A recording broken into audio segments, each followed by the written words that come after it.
Hello and welcome to this, our 190th live stream. Spilt tea all over the floor.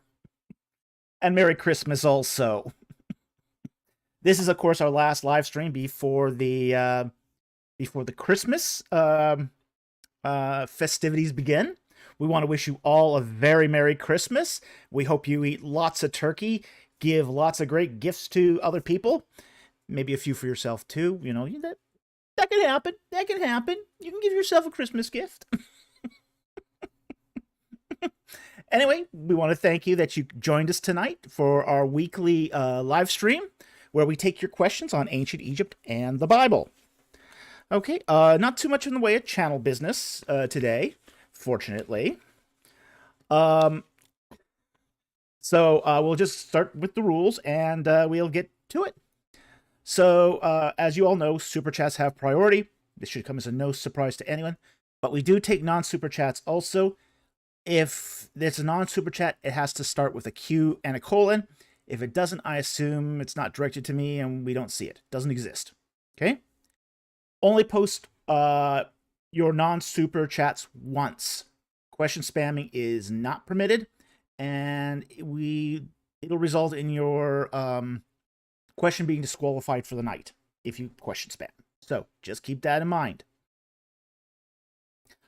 We also need, if it's a verse and something to do with the Bible, where we ask that you give us a little context. So if for a Bible verse, we ask that you tell us what book it's from, what chapter and verse. It's really important. Don't just give us the chapter number. We need the verse as well. Okay? We're not psychic. We don't know we can't read your mind. At least not yet. Also, only put one question per chat. Okay? We've had to do this. This is big. Question cramming has become a problem where people are trying to fit 10 questions in a single super chat. We can't answer that. Okay, so one question only per chat. Okay, and then finally, we do allow people to sponsor non-super chats, but we also ask that you copy the question in super chat so we don't have to go hunting for it. This just saves us time. Okay, so with that said, let's get started.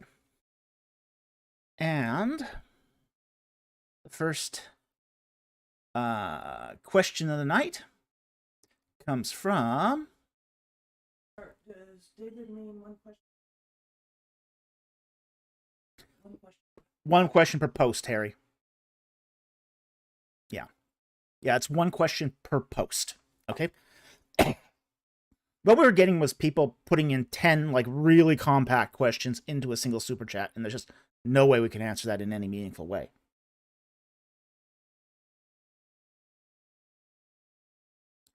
Okay. First one here comes from BC, and he asks, is it true that the granite steps in the temple of Hathor melted? What caused this? Was it aliens? Okay. A few things. First of all, it wasn't granite. Those steps aren't granite. They're sandstone. They're essentially kind of limestone. Okay? So, they're limestone, and what it was... it looks really weird. It looks like they're melted, but what it actually is erosion. And it's actually erosion because sand blows in, and then people use the stairs. And when people use the stairs, basically you're grinding sand against that limestone. And that just causes it's just simple erosion. It's not melting or anything like that. So, hope that helps. Thank you for the question. It does look weird. I'll grant you that. But it's not... limestone's not hard stuff. It's not hard stuff, and it can wear away pretty fast. So, hope that helps. Thank you for this question.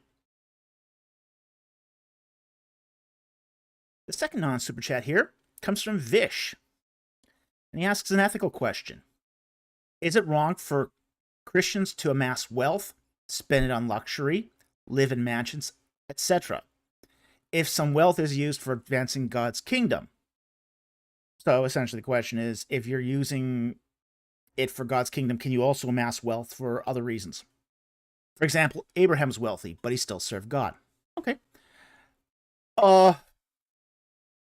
The fact of the matter is, we're all stewards of whatever God gives us. Whether that's talent, whether that's wealth, whether that's opportunities. So everything we have, it comes ultimately from God. That doesn't mean you have to spend everything on advancing God's kingdom. There is something that comes down to just blessing. God has blessed you with a certain amount of property, money, etc. And it's not wrong to spend it on something that gives you pleasure. That's not wrong. What happens, though, sometimes is, though, when you obtain a lot of wealth, is you end up spending it only on pleasure, only on yourself. And then you become a kind of hedonist. And it's at that point that it sort of crosses the line from blessing into sin. So it's not wrong to amass wealth. John Calvin once said, work as hard as you can, to save as much as you can, to give as much as you can. So in Calvin's view, amassing wealth wasn't wrong. It was a vehicle that was supposed to be used for advancing the kingdom of God. So it's not wrong. It's not wrong to amass wealth. It's wrong to only use it for yourself.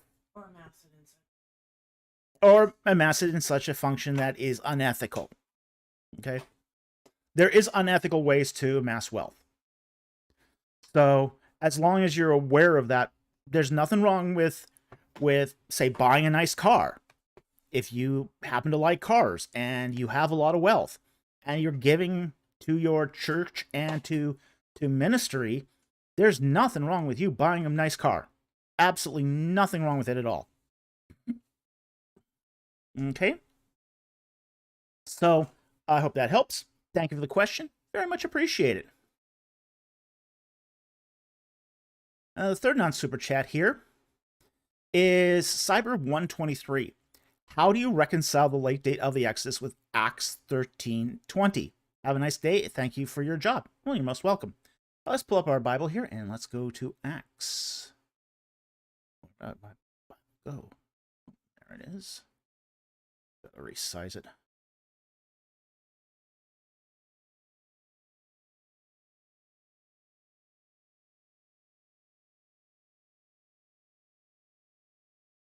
Okay, there we go.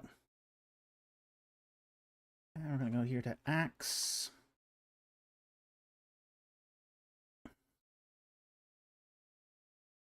Acts chapter 13. Now, the passage begins a little earlier than that. It actually begins at verse 16, but we'll start at 17 and then move to 19. Okay? Acts 13, verse 17. The God of this people, Israel, chose our fathers and made the people great during their stay in the land of Egypt, and with an uplifted arm he led them out from it. For a period of about 40 years, he put up with them in the wilderness. And when he destroyed the 7 nations in the land, he distributed their land as inheritance, all of which took about 450 years. Okay. Now, this meaning of the 450 years is very debated. Okay? It's very debated. And commentators are all over the map on this. Some commentators are going to say that, first of all, some will go back to Genesis and say, well, Abraham was told that for about 400 years you'll be in the bondage of slavery. Now we know that that was an approximation because they couldn't have been there more than 350 years, according to Exodus 6. Okay? So you get some commentators that are going to say, okay, they spent 400 years in Egypt. Exodus 12 says 430, but we won't get there yet. But they'll say they spent 400 years in Egypt, and then 40 wandering in the wilderness, and then 10 years of the conquest leading to the time of the judges. Well, where did they exactly get that 10 years from? Well, we don't know. The numbers don't quite add up here in a really sort of concise way. Some have suggested that what this is actually referring to is the promise given to Abraham. And the number of years per Exodus 12, which says that they were in the land of Canaan and Egypt 430 years. But then the 20 extra years comes from Jacob's time in Syria, in Haran, which is not counted towards the 430 years of Canaan and Egypt. Okay. And that's where I would lead on this. But a lot of people can have different breakdowns for this, because, again, it's not exactly clear. We do see that there's a clock begin here at, say, God of this people, Israel, chose our fathers. Well, that's the promise given to Abraham. But it also, he puts that 450 years after the destruction of the Amorites. Okay? So the math is not exactly perfect here, and nobody knows exactly when that 450 years begins and ends. And say the early date doesn't make this any better. Doesn't make this any clearer. So it's really not even a late date versus an early date issue. It's more, how does this add up? So I hope that helps. It really, even if you had an early date here, this wouldn't resolve this issue. It actually just sort of makes it, almost compounds it. So this is just a general textual problem. It's not so much a date of the Exodus problem. So, and as I said, commentators are all over the map on this. So, because it's not exactly clear. So I hope that helps. Thank you for the question. Really appreciate it. Okay, let's start with the super chats. Our first super chat is from Chris Powell, who became a Seth tier member. Thank you so much for becoming a channel member. We really appreciate your support. Next one is from Jonathan Monroe for $4.99. Thank you for the super chat. And he asks, did I am mean anything to the Hebrews before God sent Moses? No, it didn't. It appears to have been a second tense. And we're not really sure if Amoritic, and that's would have been the language that the Israelites would have spoken at the time. We're not sure if Amoritic had a second tense. This is one of those things I'd love to investigate further, is some of the verbal structures that we find in Amoritic. Unfortunately, we don't have a lot of texts from the Amorites to fall back on. So that's what it looks like. It looks like it was some kind of second tense, but it didn't have any special divine meaning prior to Moses. So hope that helps. Thank you for the super chat. Very much appreciated. Okay. Next one here. Zoom to the top. Is from Courtney Thompson for $5. Thank you for the super chat. And he asks, Moloch, a kind of child sacrifice or a deity? Is Genesis 22 an example of Moloch child sacrifice motif? Was child sacrifice common in ancient Ur? Thanks. Okay, from what we can best understand, Moloch is a kind of child sacrifice. Basically, a burnt offering. So essentially, a child was sacrificed and then the body was burned. Okay? So that's a Moloch offering. It does not seem to have been a deity. At least we have no inscriptions that would suggest it was a deity. Like names being included in seal inscriptions, ostracized, nothing like that. So we don't have any evidence that it was ever worshipped as a deity. It used to be thought that it was a deity, but it's now generally accepted that it was a kind of sacrifice more than it was a kind of deity. So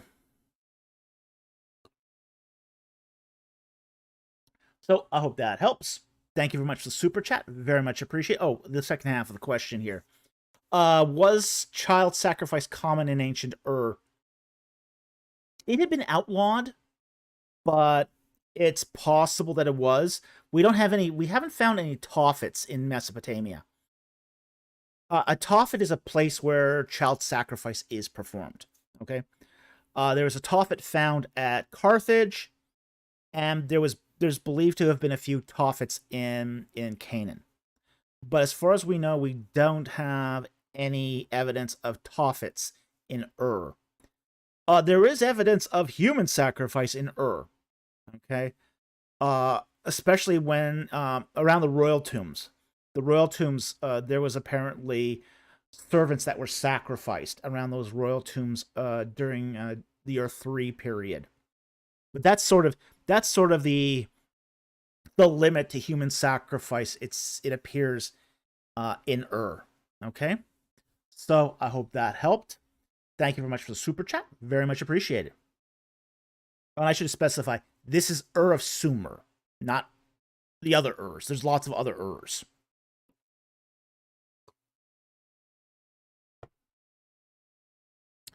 Dossman. What did he say? It's a weird thing, that burial. Yeah, that burial was really weird. That was a very strange burial. Had lots of goodies, though. That was cool. Ancient History Gamer says, I know the early dynastic kings of Egypt practiced retainer sacrifice. No, they didn't. This is new research. Okay, this is new research. They have discovered that those tombs of the retainers were not all done at the same time. So it's now believed that they didn't practice retainer sacrifice at Abydos. They just had a really good retirement plan. No, it's no longer. This is no longer believed, Scott. Only the first dynasty. He says only the first dynasty engaged in human sacrifice. We don't believe that anymore. That's pretty much been disproven now. So, once they've been shown that Ancient History Gamer, cool. This information was from like 2004, so yeah, it is dated. Yeah. This is research that came out in 2019. Okay, that showed that all of those tombs around the first and second dynasty kings were late or not all done at the same time. So they were done sort of gradually over time. So it's really clear that these are noble sacrifice or not sacrifices, just natural tombs. I mean, natural deaths. Because that's sort of the earmark of retainer sacrifices. They all have to be done at the same time. So it's from that sort of that where you get like 20 burials all at once that you then conclude it's a retainer sacrifice. But in the case at Abydos, those satellite tombs were all done at different times.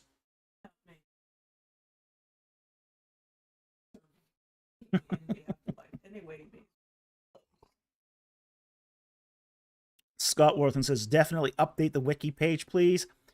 Oh, I've got I have lots of bad things to say about Wikipedia. Dr. Falk for updating Wikipedia. We have tried. This is something I think I've discussed before. There was a consortium of 40 scholars that tried to update the page for the Exodus, and it just got locked down. It just got the editors kept changing things back. You couldn't update it.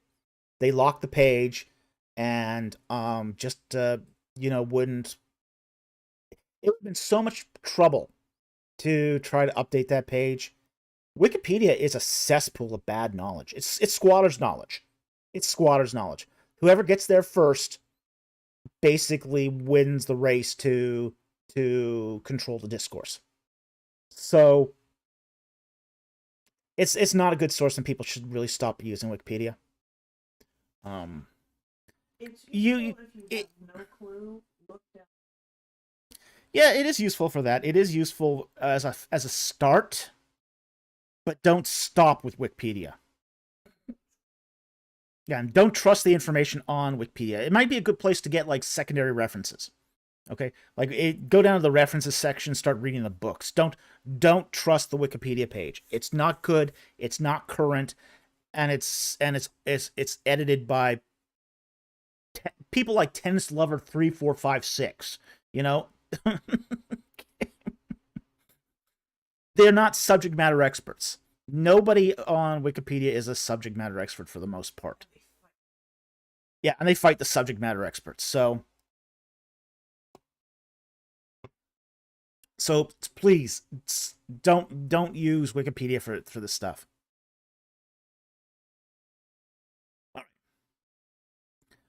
The next question here is from Johan Snyman for 140 South African Rand. And he says, "Hi, Dr. Falk. Just need some advice, please." Okay. I'm not sure I'm the best person to get advice from, but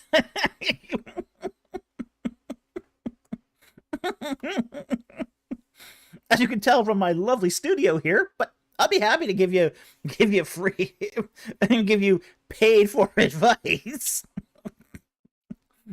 Okay, he says, I'm struggling to prioritize between reading up on apologetics, finding answers to the Hebrew roots movement here in South Africa, Israel Vision. That's becoming more prevalent. And this is a follow-up to it for another 140 Rand. Thank you again for those super chats. This is the follow-up. I'm struggling to do all that, and get to other stuff in my life as well. It all feels overwhelming. But when I look at how degraded society became, I can't help but be convinced we need Christ. Well, you're not wrong about that. We do need Christ. Christ is the solution. It is the answer. But there's also something called balance too. You know, you can't save everyone. You just can't save everyone. You can't save. I mean, the world is perishing. We know that ultimately the answer to the problem is Christ's return. So that's the answer. You can't fill that role, okay? But, you know, we're also expected to try to spread the gospel as best as we can, leading up to Christ's return, okay? So I think what I would advise you to do is not spread yourself too thin, okay? Pick what God is calling you to engage. If God is calling you to engage the Hebrew Roots movement, fantastic. If he's calling you to become more of a general, learn on more general apologetics, fantastic. Find out what God is calling you to and what you're passionate about. You know, because usually a lot of your passions will come out of your love of Christ, and that those passions will guide you to where God's calling you. Okay? So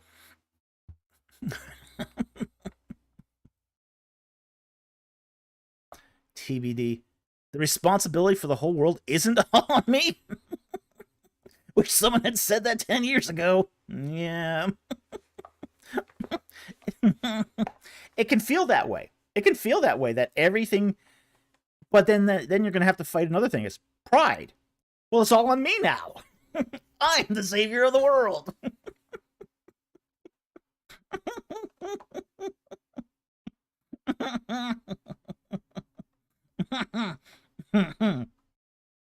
No, it's not all on you. And it's not all on me.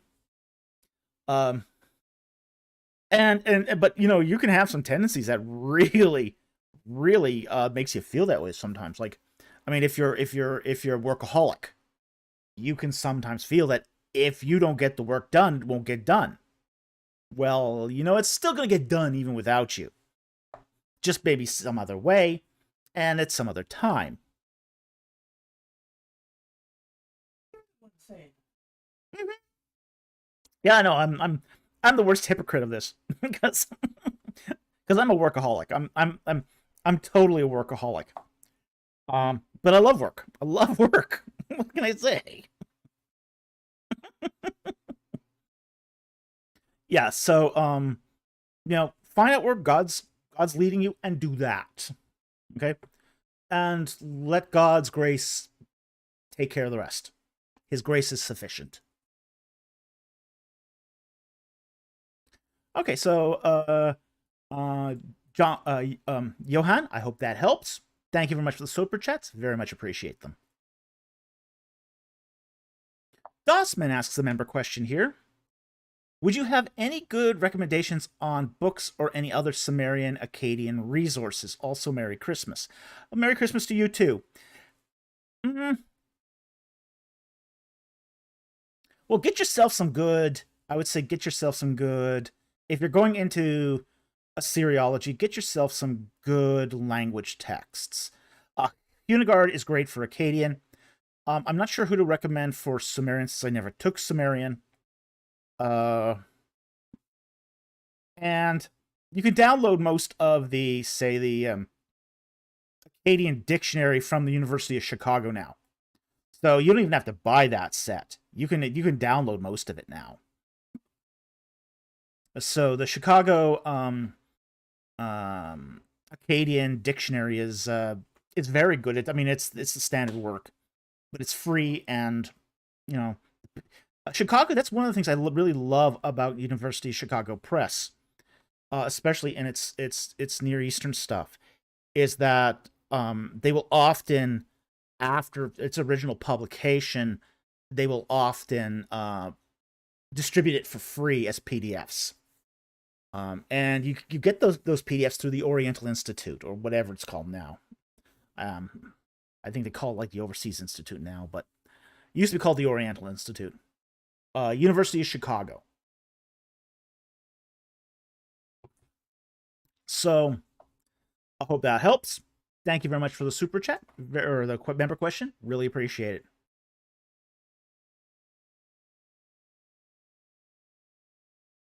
AT Ministries for $1.99. Thank you very much for the super chat.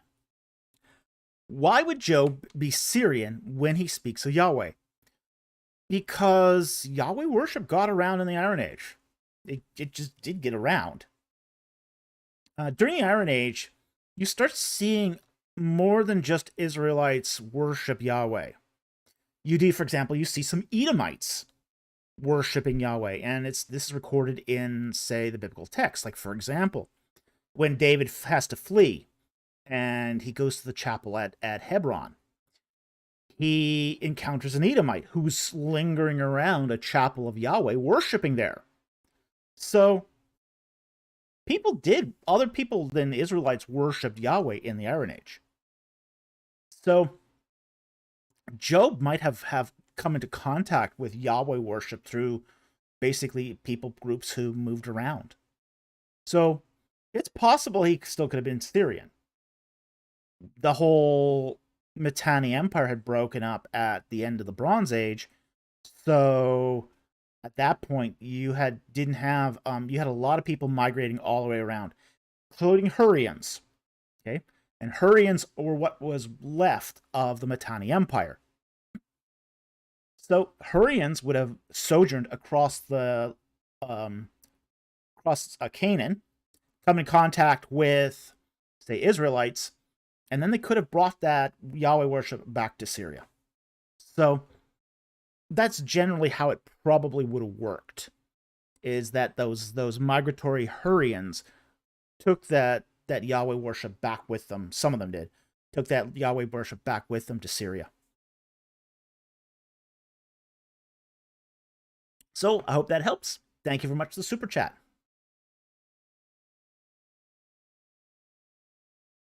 18 Ministries for 199. He asks, why can't you do Akkadian on parchment? Because it's really difficult to do on parchment. Yeah. It's a stamped writing system. And because what you need to do Akkadian is you need, pulling out my demo here, I have this little bit of clay here that I use. Clay. And what you have to do, you have a stylus. And what you do with the stylus, and I'll try to get this on the screen as I do this right, is you have to make a little mark.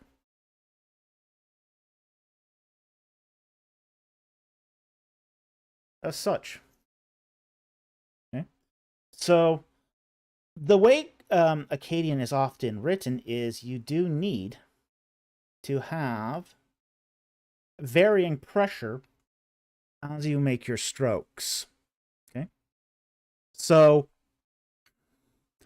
Mama, didn't they have a specific stylus? No, they didn't actually. That was the cool thing about cuneiform. You could make a stylus out of any little piece of wood. It didn't matter what it was. So there wasn't a specific stylus. It was, a lot of this was came down to what the individual preference was. As long as it made the marks clearly, it worked. It worked quite well. But it's not something you could do really on a piece of parchment.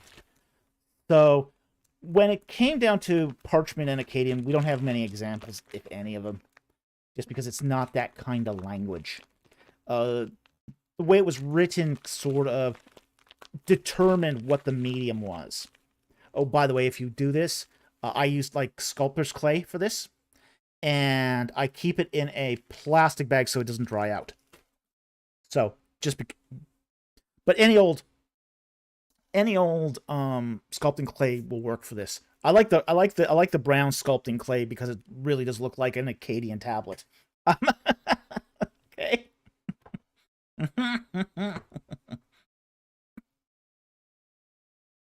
Darkblaze says, so I guess pencil and paper would be even worse for cuneiform. Yeah, it's not a great way of doing it.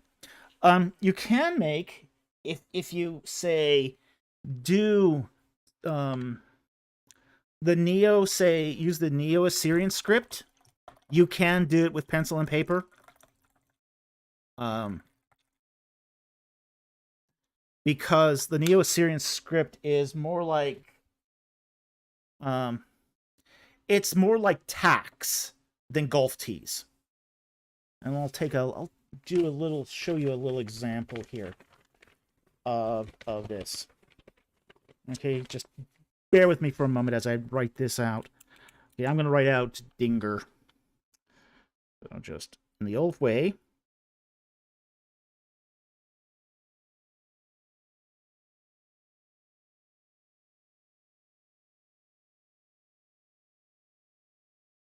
All right. So this is the word dinger. It means God in Akkadian. And that's sort of the old Akkadian style. Okay. Whereas, say, in Neo-Assyrian, it's a little divot and a long mark.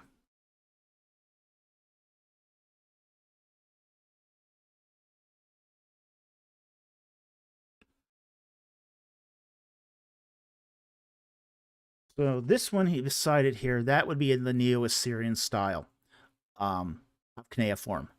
And that you could do on paper a lot easier with a pencil and paper and that sort of thing. Okay.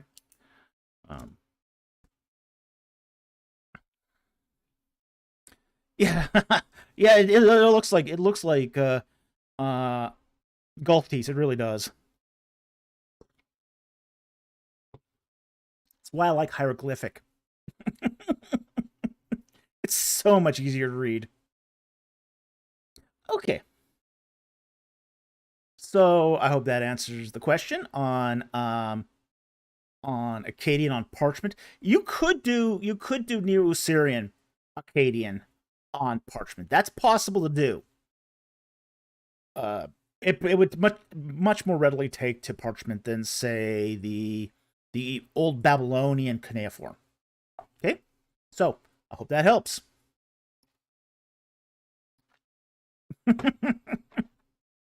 Hey, Patui. Patui says it's a loser of an Akkadian class if you aren't allowed to play with popsicle sticks and clay. Absolutely. Well, my stylus is actually a carved chopstick.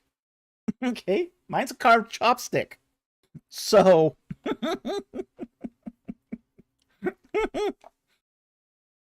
so I didn't use the popsicle sticks. I used chopsticks.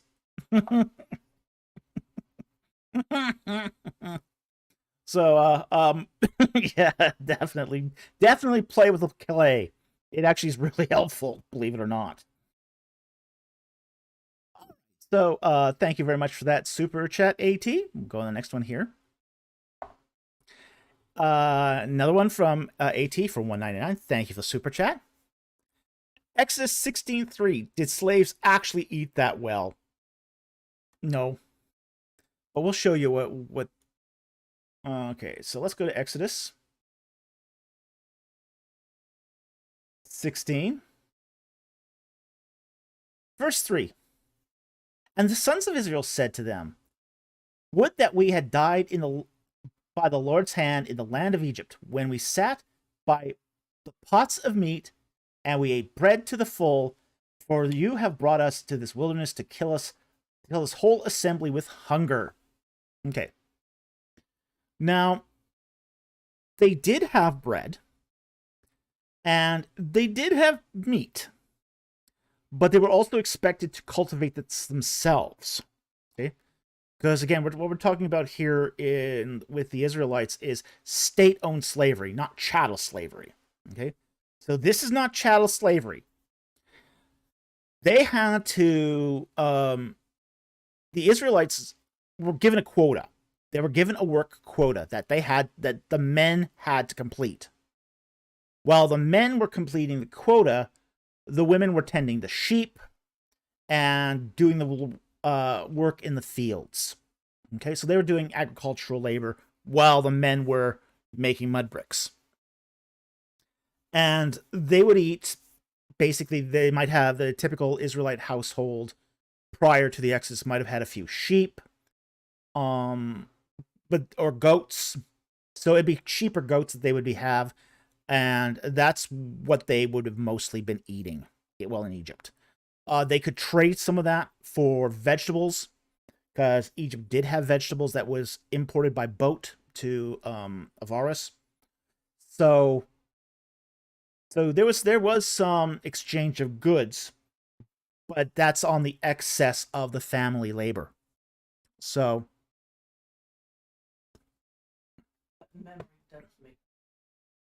yes, my producer says memory does make the heart grow fonder. I think it makes it grow fungus, but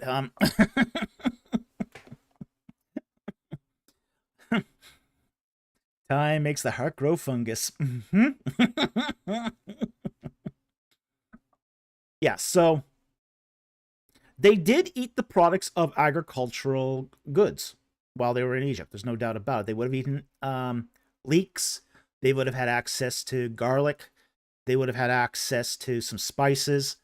They would have had access to emmer, barley, goat, and sheep meat.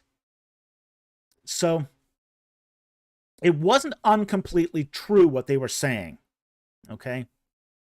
But boy, did they have to labor for it too. Okay? And that's what they're forgetting here, is they're forgetting how much labor it was to be a state-owned slave. So, Okay, hope that helps. Thank you for the super chat. Very much appreciate it.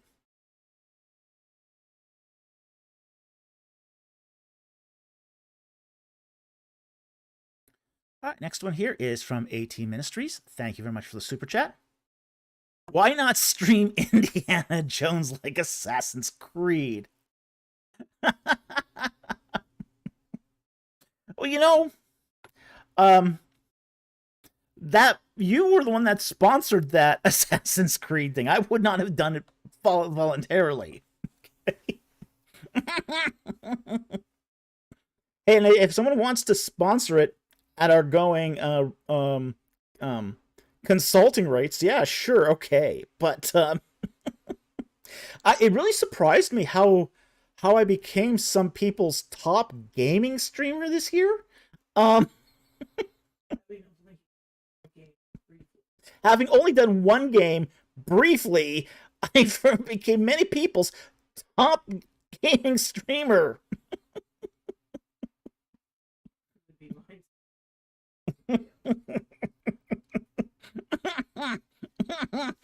So it was like, that's a surprise to me. Did I miss something here? Since when did I become a gaming streamer? When you started gaming.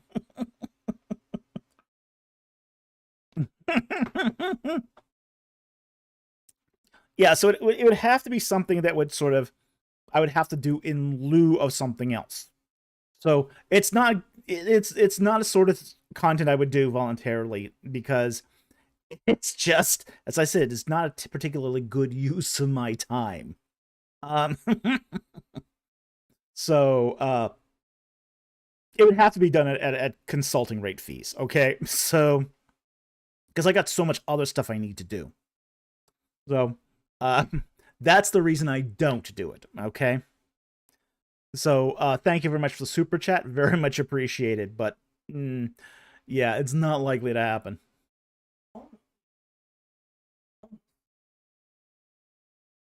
Yeah, I'm almost done that peer-reviewed article. I still got that hanging over my head.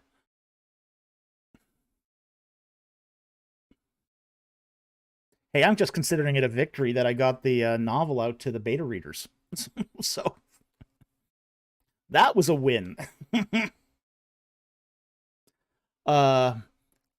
the beta readers all like the novel, then it'll probably, by the way, go on pre-sale in January. Okay, so Tossman, ancient Egypt in the Bible and gaming. Yeah, well, I doubt that. Yeah, so it was really shocking that I became, as I said, some people's #1 gaming channel. Okay. Next super chat here is from AT Ministries for $1.99. Thank you for the super chat. What's Walton's view of demons? Okay, good question. Walton's view on demons is that they're essentially literary inventions. They aren't real. Okay? They're really just there for literary purposes. I have a problem with that view. Okay, I have a problem with that view. I think there's a lot going on in the spirit world that we just are not aware of happening. That's not the same as saying that there is nothing going on out there. So I don't really like Walton's view here. I'm normally a fan of Walton, although not on everything. But I think in this particular case, he got it very wrong. The whole idea that they're a literary invention and they're not real, I think that's a dangerous view. That's a dangerous view. Okay. I mean, I think there's two sort of really dangerous views on demons. One is to say they don't exist. I think that's a dangerous view on demons. I think the other dangerous view on demons is to be obsessed with them. Okay? They're not responsible for everything. And they're not omnipotent, and they're not they're not all-knowing. So, and they're not responsible for male pattern baldness, you know. I've heard that. I've heard people say that. The demons are responsible for men going bald. Yeah, no. No. Robert Laird says, Walton sounds pretty sheltered.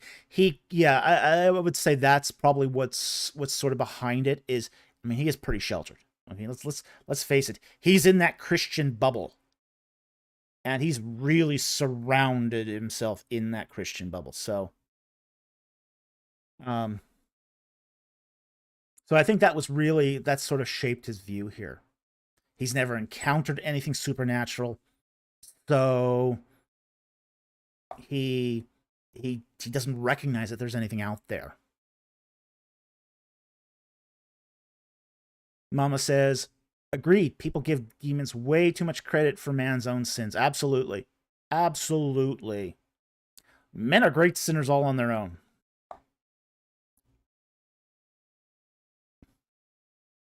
Darkblade. And demons aren't responsible for Kent Hovind's channel having once gotten terminated. No, they're not. No, he's a Rob Laird. The demon stole my hair. You didn't know that? There's a demon of baldness.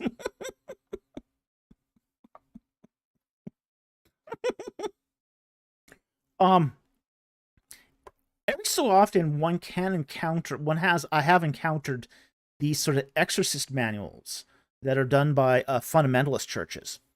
And they'll have a catalog in there of demons, okay?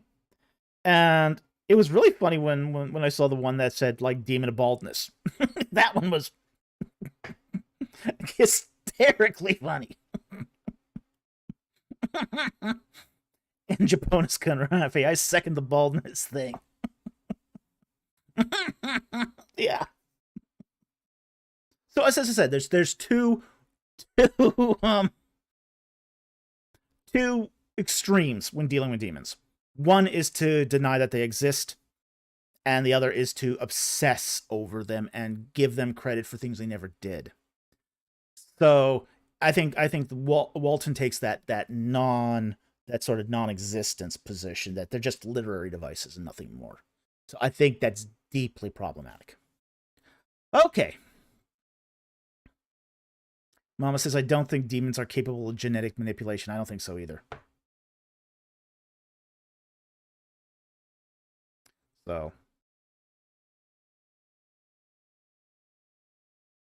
Patui says an interesting comment here. Exorcism manuals are very good at revealing what a tradition truly values most in their theology. Of course. Male pattern. You're the hairline of your men. That's the most valuable thing in your tradition. A good head of hair.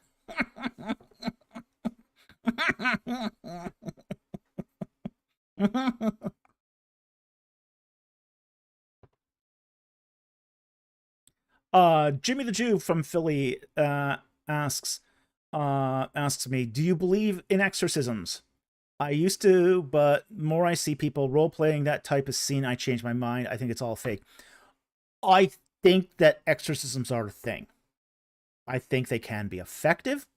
I think also that demon possession can be confused with mental health issues, which is why very few exorcisms are actually performed by responsible exorcists, because you have to go through this process of medical examination, psychiatric examination, to rule out everything but possession in that case. I've seen enough supernatural stuff to believe it's a thing. And if I believe that demons are a thing and they can possess somebody, that exorcism is also, as a result, possible too. So I don't think it's all fake. Yeah, you got several examples of it in the New Testament, so I don't think it's all fake. And there's enough historical evidence that people thought it was true and practiced it quite often. So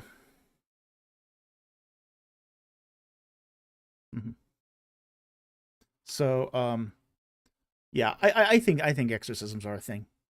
Okay, so hope that helped. Thank you for the follow-up question. All right. The next super chat here is from AT Ministries for $1.99. Thank you very much for the super chat. Okay. Is it lagging bad? Or is it? Yeah, we are getting a little bit of lag here. So, oh well. I don't really want to restart the live stream here, so let's. But it does this. We do seem to be getting a little bit of a lag here. So, you're not getting too much? Okay. Okay, no lag there? Alright, cool.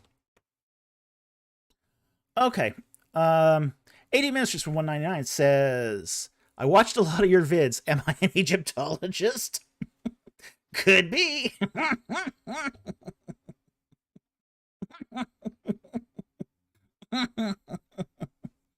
Well, there's a lot of people claiming to be Egyptologists that aren't. Ask him. How is the goddess? How is the goddess N-U-T pronounced? That's your first test.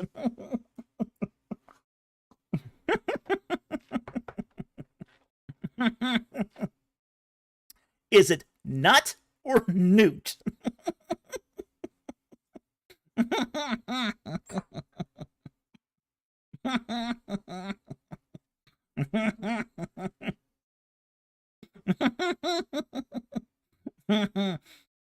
Molly just put up 3 Mr. ECs. Yeah, you know, when you've got Reckmeyer and Ippur and Knophotep all worshipping the great goddess Nut. You might be the kind of doctor that diagnosed that you have canker in your esophagus.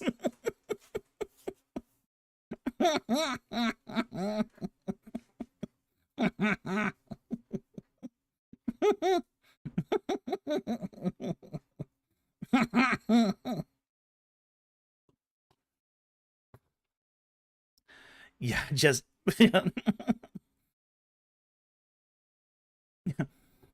there's a reason why the International Association of Egyptologists does not recognize you as being an Egyptologist unless you've got a PhD in Egyptology.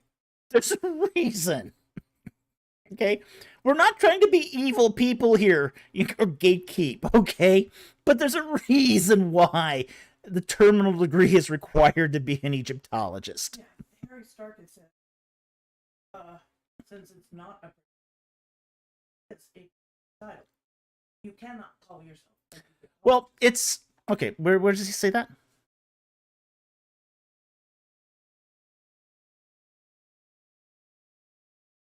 Uh, 857. Okay. Harry Stark says, since Egyptologist isn't a protected title, does that mean anyone can call himself an Egyptologist or a biologist or a chemist? Well, this is usually done on a field-by-field basis. Okay? Now, every field has its own particular standards, internal standards, for determining what qualifies as being competent in your field. Okay? As I said, every field does this. This is not a no true Scotsman fallacy. Sorry, Dan McClellan. This is how groups make their own self-determinations. Okay? Like, you can't call yourself a psychologist unless you've got a terminal degree in it, a PhD. Sure can. And you certainly can't. Even if you're a psychologist. Yeah, and you can't call yourself a psychiatrist, even if you're a psychologist. Okay? You can call yourself, say, a bioethicist with a master's degree, because that's considered to be, internal to that discipline, the point at which you are deemed to be competent in the field. Okay? Egyptology, is not like archaeology in this respect. Like, an archaeologist can call himself an archaeologist with a master's degree. Okay? because that's in the fields of a lot of fields of archaeology, that's seen as the threshold of competence. Egyptology is different. The threshold of competence is seen at the PhD level. So internal to the field of Egyptology, you cannot call yourself an Egyptologist without that PhD. Yes, does Yes, it does. Keeps learning asks, does Egyptology have subspecializations? It does have subspecializations. Okay. Not all you do get field Egyptologists. You know, these are people who go out and do archaeological digs almost exclusively. An example of this is Stephen Snape. Stephen Snape is a field Egyptologist. He goes and digs in the field. You've got Egyptologists that specialize in linguistics. Mark Collier is an example of such an Egyptologist. You've got, say, Egyptological historians. You know, these are your Kenneth Kitchens. Okay. So you do get people who do have specializations within a field. You do even have Egyptologists that are ceramicists. They do their work in Egyptology is based on, say, ceramics, and they do a lot of lab work. So, yeah, there are actually a lot of subspecializations within Egyptology. So,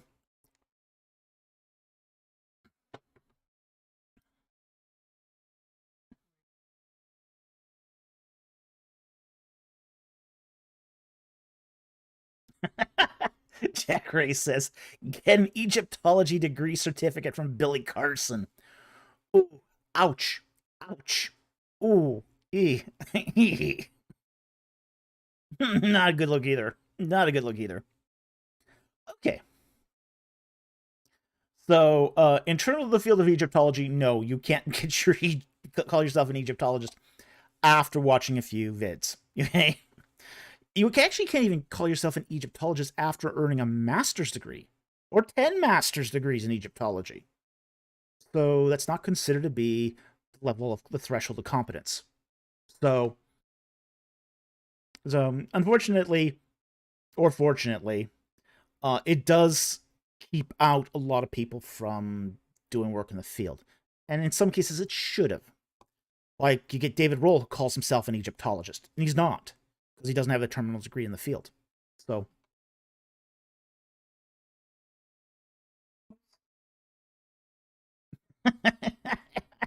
Andy Gone Wild says, but I thought Billy was the foremost scholar on all ancient texts. Ooh, ouch.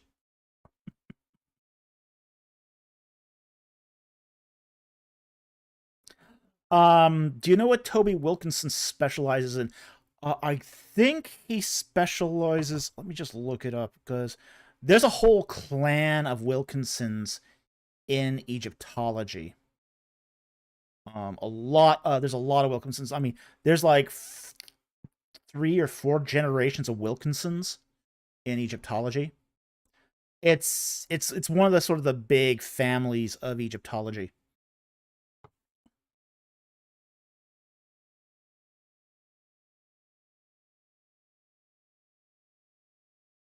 Egypt enthusiast, huh? Let me see. Let me look up Wilkinson here. Got Kyle Wilkinson. Toby. Just a second here.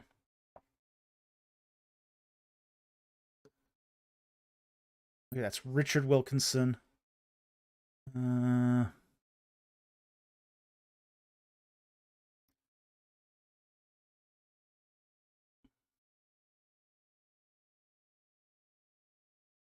That one's also Richard.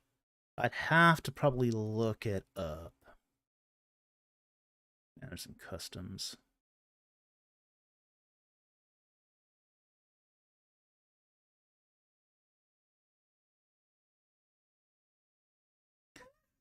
There's a J. Gardner Wilkinson. Huh. Yeah, there's a lot of Wilkinsons. Toby Wilkinson. Okay, I found him. Royal Annals of Ancient Egypt. Okay, so he's gonna be a text guy. Looks like. Okay, okay, he's at Durham. Or was it Durham? Department of Archaeology, University of Durham, presently at King's College, Cambridge. Okay, so he looks like he specializes in fragmentary texts, ostraca, that sort of thing. So that would be Toby Wilkinson's specialty, would be on ostraca.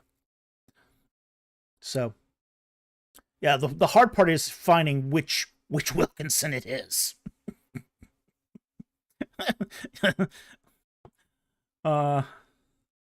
Ancient history gamer, the Wilkinson Egyptology dynasty. Well, there are family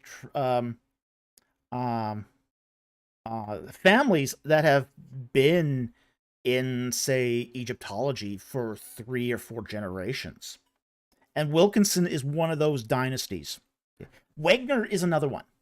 Okay. The Wegner family has had lots of family people in the Egyptology game. So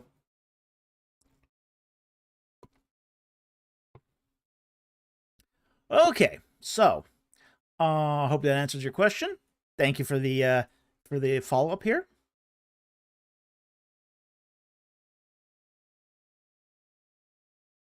Okay, 18 Mysteries for $4.99. Thank you for the super chat. I've heard that the golden calf wasn't completely golden, but likely wood with gold layer on top. Thoughts? My thought on this is that it was probably completely gold. It would have been completely metal, at least. Because here's what we're going to be talking about when we talk about the gold calf. We're talking about here what would be the central idol. Okay. The idol that's considered to be the true substance of the divine being. Okay. Now, one of the things I think is really sort of terrible about movie recreations of the golden calf is the size. The size of the golden calf was probably no more than about, I'd say about 6 or 8 inches. You know, little itty bitty thing. That would have been the golden calf. That would have been the central idol. That would have been the true substance of the deity. So it was small. Really, really small. Okay? So we're not talking a big item here.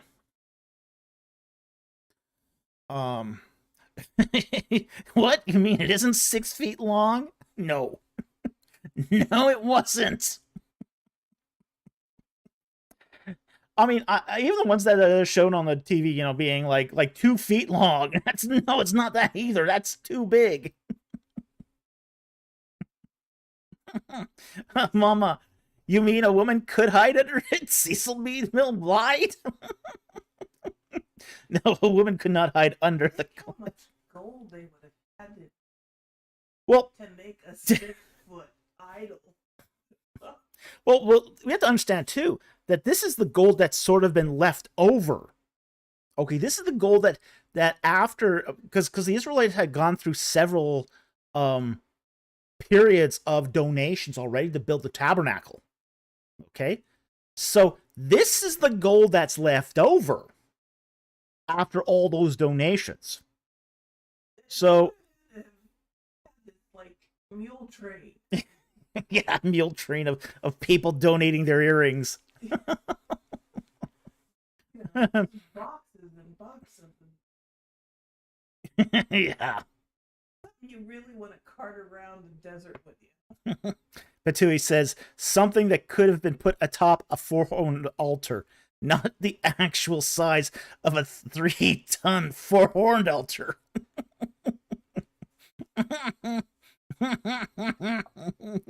Well, imagine how much that thing would weigh if it was that size too. I mean, it would just be horrendously heavy.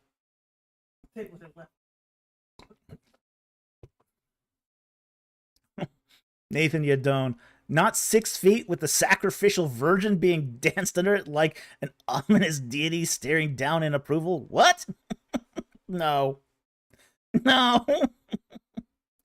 Tossman, Sunday school coloring books have failed me.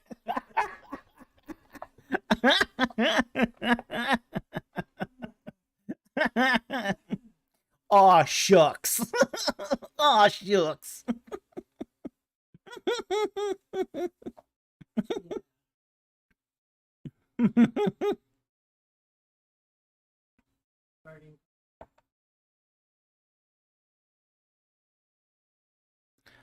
Yeah, well.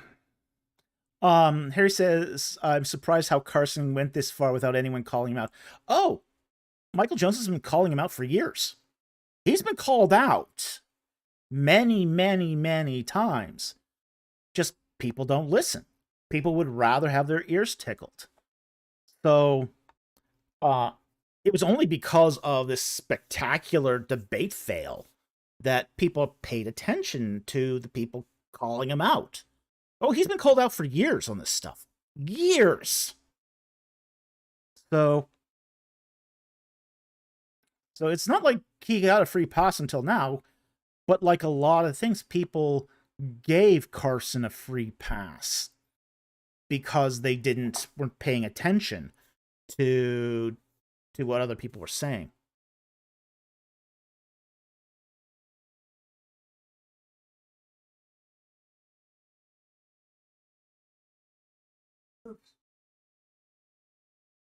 And Japona's Conrafe, hooves chiseled to perfection too. Amazing work for like 1 hour. Yeah. Well, I mean, if it had been a 6-foot statue, that would have taken days. I mean, it would have taken a week or more to build. You know, it would have been. And this was, I mean, it's basically, this was hammered essentially, hammered gold. What it was. Yeah, they would have had to build a base, and that was normal for these kinds of statues to have a base for them. So, think of it more like the silver calves that they recovered at Ashkelon, but gold. And they're tiny. They're only about yay big. They're only about 4 inches. The big one's about 4 inches. So,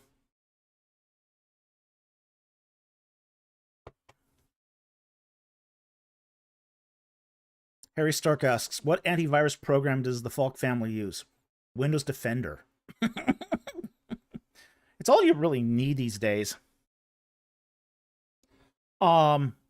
If you have something that's, say, really a current virus that Windows Defender hasn't taken care of, I sometimes use Malwarebytes. If I have to clean up something, but overall, I just use Windows Defender.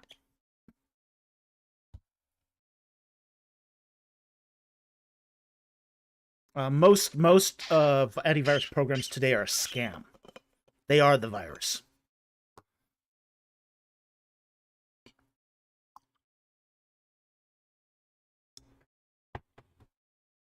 Yeah, I don't use McAfee. McAfee has become a virus itself. Yeah,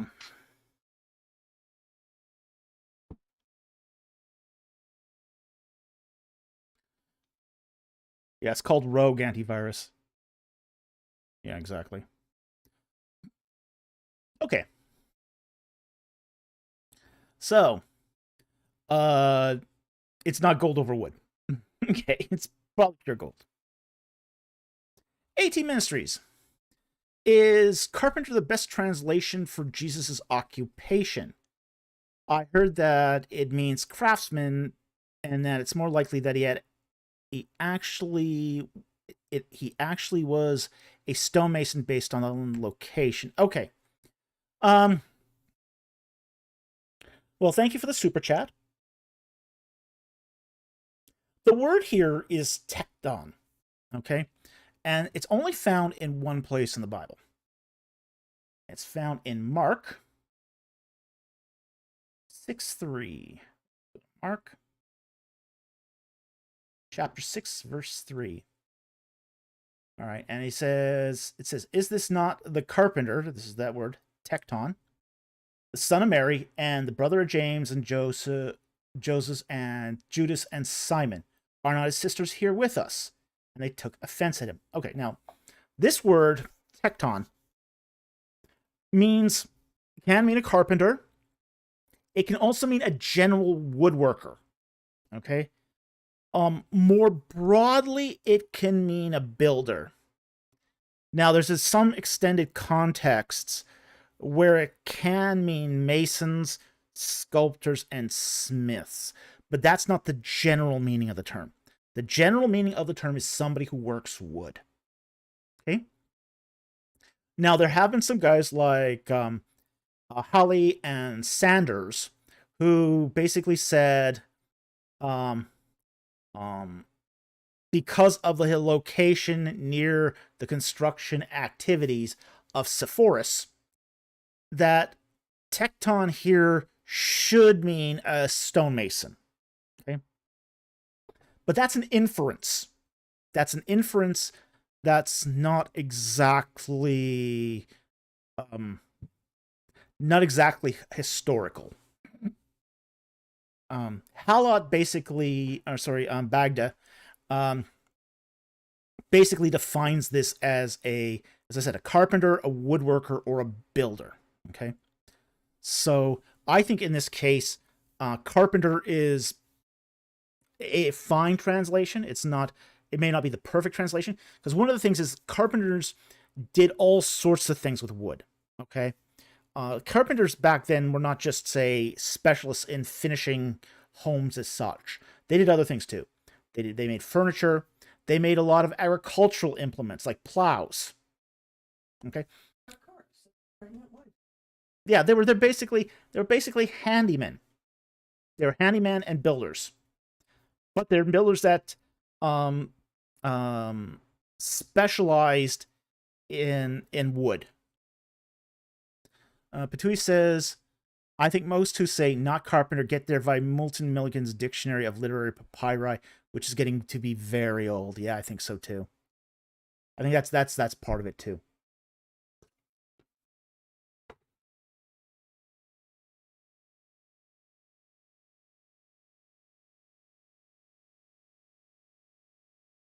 Jimmy says craftsmen might be best translation because they could do different things, not just wood.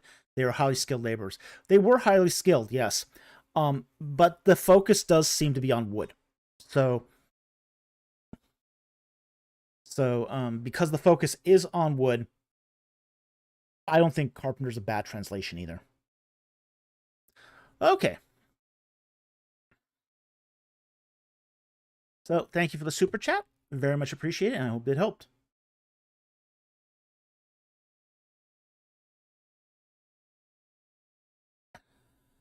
Uh, 18 Ministries for 199. Thank you for the super chat.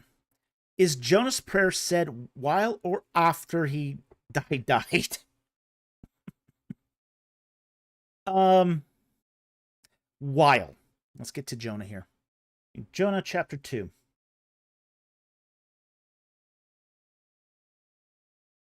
Jonah. Because there's a very interesting literary feature here of his prayer. I think that requires a little bit of unpacking here. So, verse 1 here. Then Jonah prayed to the Lord his God from the stomach of the fish. Okay? And he said, I called out of my distress to the Lord, and he answered me. Now, notice something. He's all saying this in past tense. I cried for help from the depth of Sheol. Thou didst hear my voice. For thou hadst cast me into the deep, into the heart of the seas, and the current engulfed me. All thy breakers and billows passed over me. So he's down in the depths. So I said, I have been expelled from thy sight. Nevertheless, I will look again towards thy holy temple. Water encompassed me to the point of death, and the great deep engulfed me. Weeds were wrapped around my head. I descended to the roots of the mountains. Now, this is where you start getting into the depths of Sheol thing. And the earth with its bars was around me forever. Now, that's a reference to being in Sheol. Okay, that's when it talks about the bars of the earth, the gates of the earth. and they're closed around you forever. You're dead. Okay, so, and this is sort of the inflection point.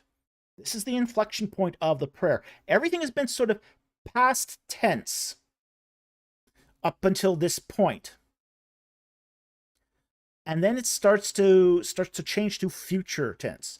But we'll see this after the in verse 7. But thou hast brought my life up from the pit, O Lord my God.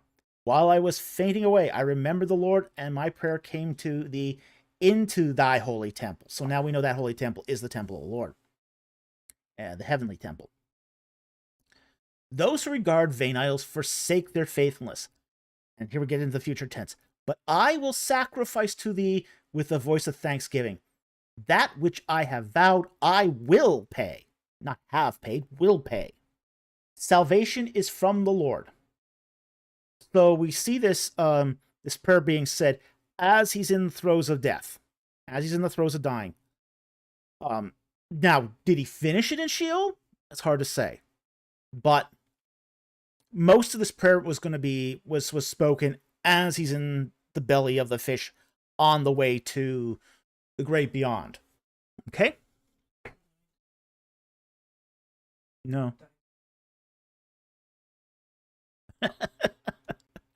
Dark Blade. Note, died does not count as dead. The dead drinking game. No. Dead. Osiris dead.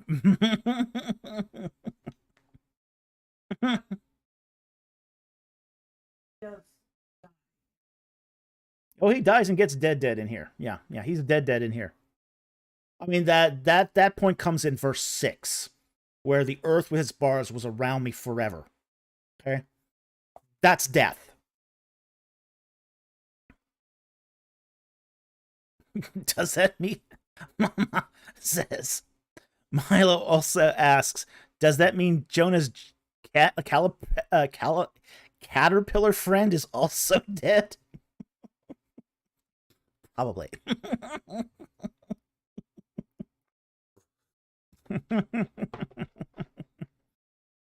Yeah, he's dead. Okay. With Sunday school theology, gotta love it. Okay, so I hope that explains that. Thank you very much for the super chat. Very much appreciated. Johnny Mo for $5. Thank you for the super chat.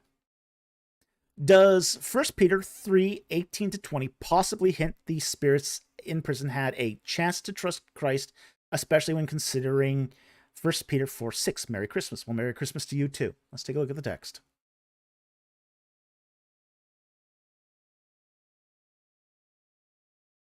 1 Peter 3, verses 18-20. Okay.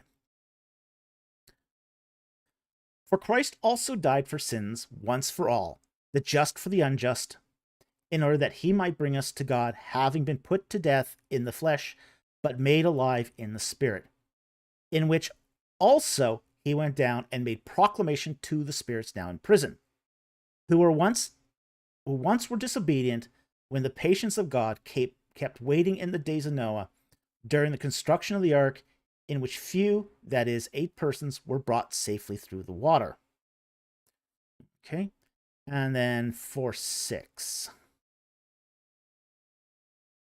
For the gospel has for this purpose been preached, even to those who are dead, and though they are judged in the flesh as men, they live in the spirit according to the will of God. Okay, now this discussion gets to the issue of what's sometimes called second chance theory. Okay, the second chance theory. The second chance theory were essentially those who were didn't get the chance to pledge allegiance to Christ one way or the other. They never heard the gospel. They never knew about Jesus. And in some cases, this also involves people who lived before Jesus. Okay? So there's this notion that some have theorized, and I think there's warrant for this. I think there's warrant for this, that some people in the afterlife who did not have the opportunity in this life could have that opportunity to pledge their allegiance to Jesus Christ. So I think that's this is not the same as universalism. We have to be careful of that. This is not universalism. This is not everybody gets in. Some people will still, in the, say, the second chance theory, they will reject it still, and they're still condemned. But it allows for some who didn't have the opportunity to gain that opportunity. So, as I said, I think this idea has warrant. The Bible is not exactly clear what happens to people who did not have that that opportunity to follow Christ while alive. And God's grace is incredibly generous. It's incredibly generous. So, exegetes will sort of differ on this issue as far as this interpretation of 1 Peter 3 and 1 Peter 4. Okay, some people will say that this is just, they had the opportunity but refused it. So you're going to get different exegetes coming out with different views on this. But I think there's warrant here. So I hope that helps. Thank you very much for the super chat. Very much appreciated.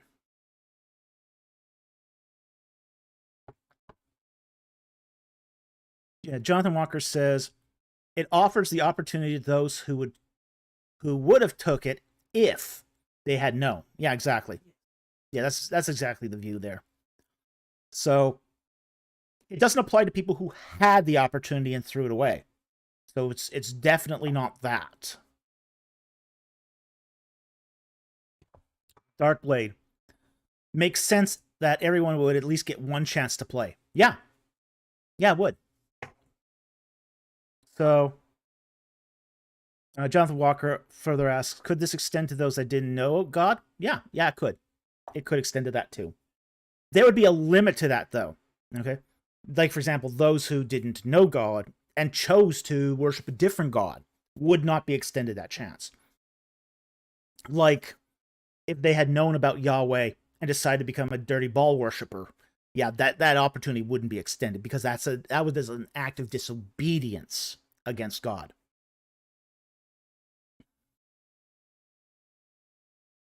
Mama says, he is the only judge. We should expect perfection in his justice. Yeah, absolutely. His grace is beyond our comprehension. The extent of his grace is phenomenal, and it's hard to fathom it. But it does also mean that when he does execute justice, he's perfectly in his rights to do so.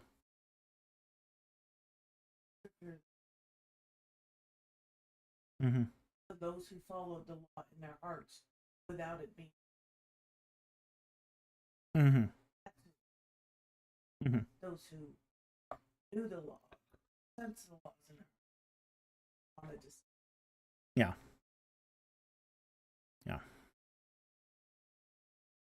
Okay. TBD, it makes sense that, for instance, those who die young as children would get a chance. Yeah, it does. It would extend to that too. Definitely. All right, so I think that covers that super chat. Thank you very much for the super chat. We really appreciate it. And I hope that helped, Johnny Mo. Okay, Jack Ray gifted the channel 10 Ancient Egypt in the Bible memberships. Thank you very much for your support, Jack. We really appreciate what you do for this channel, and we're so grateful for your support. Thank you so very much.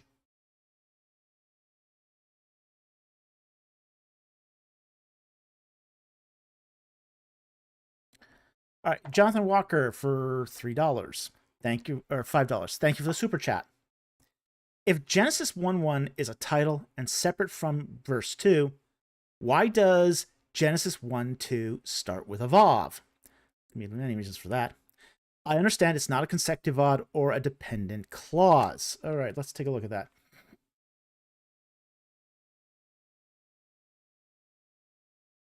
Okay, Genesis 1:1. And let me take a look at the Hebrew here, just a second, to make sure it's not.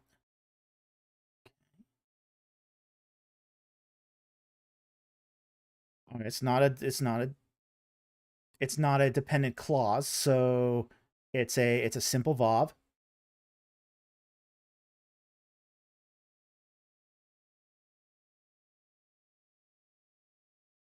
All right, and the text reads, in the beginning, God created the heavens and the earth. And the earth was formless and void, and darkness was over the surface of the deep. And the Spirit of God was moving over the surface of the waters. All right.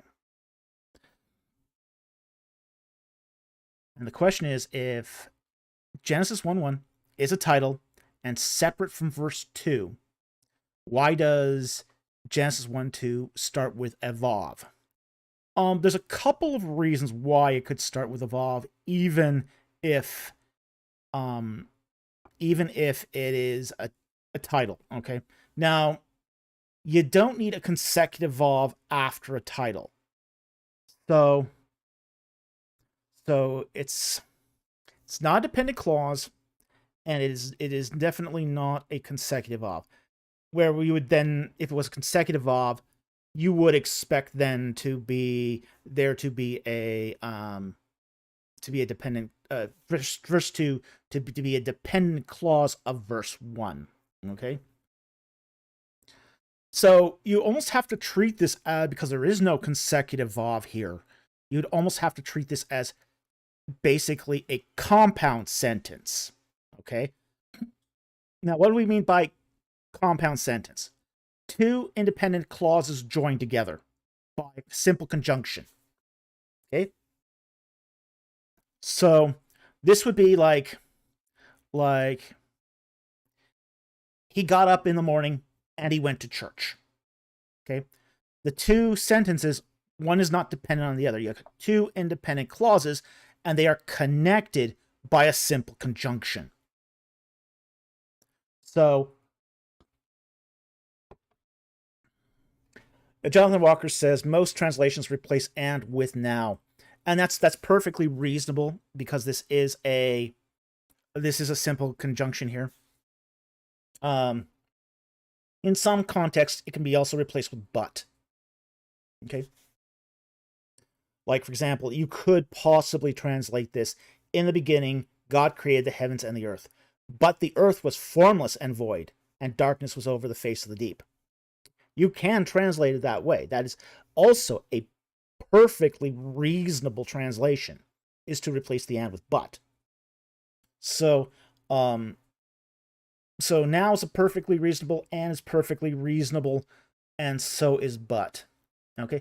Now, what it wouldn't be reasonable here would be to replace that with a dependent clause.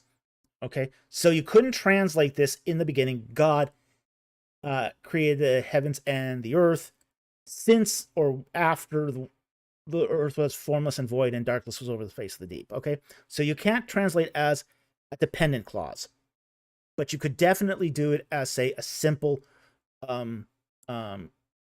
connection of two independent clauses. That's perfectly reasonable here. Okay. So I hope that helps. Thank you very much for the super chat. Very much appreciate that. And but that's the reason why. And in that particular case, Genesis 1:1 could still be a title. It's just the title as an independent clause. So I hope that helps. Thank you for the super chat.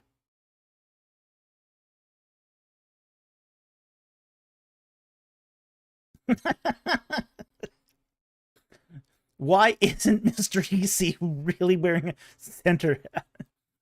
Okay, which one do you want me to take for that? Where's it?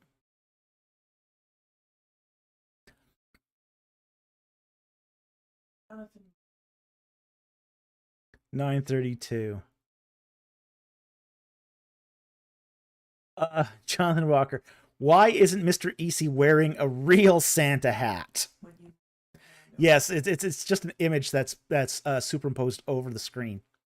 Thank you, OBS Studio. We can do this in OBS Studio. The two reasons, okay? One, this hat image has been used with Mr. EC before. Okay, it's not a real hat per se. Okay, but it is an image that we use over Mr. EC sometimes. The second thing is Mr. EC is now in an acrylic case. You might have noticed that. And the reason he's in an acrylic case is to preserve him. Okay, he was getting really dusty back there. He's actually sitting on a computer. So that's our web server back there, by the way. So that web server does kick up a fair amount of dust. So we've had to put him in an acrylic case to protect him from dust damage, essentially. So, well, thank you. People didn't know. Yep. Well, I was expecting people to have noticed eventually, so.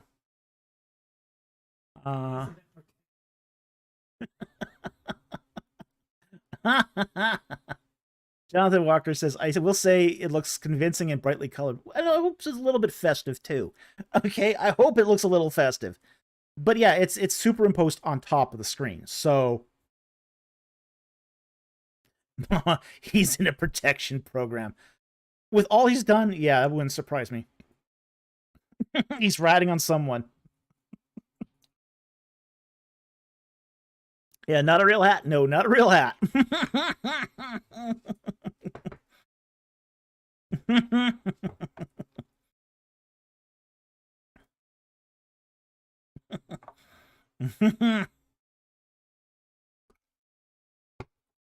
But yeah, we noticed that he was starting to get really damaged by the dust. So that's why he's in a protective case now. So he's still on a stand. Oh, we had to reduce the size of the stand, and we had to we bought, as I said, a protective acrylic case from AliExpress to make sure he stays nice. Okay? Oh boy. That would be bad.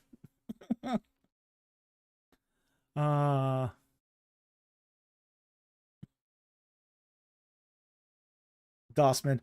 Mr. EC is John Wick. You are protecting them.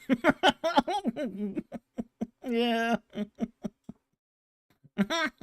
Yeah. Darkblade adds, Mr. EC, Trash Panda, and Velociraptor need to do a collab Christmas album. Don't forget the Sound Foxes. Sound Foxes have to be on the album too. They're the chorus.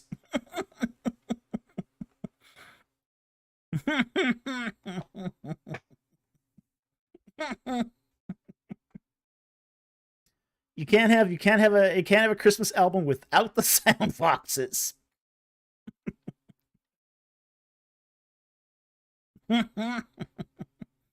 Docsman places the Sound Fox icon, which I can't show on the screen here, but and Jack Ray here posts all the icons.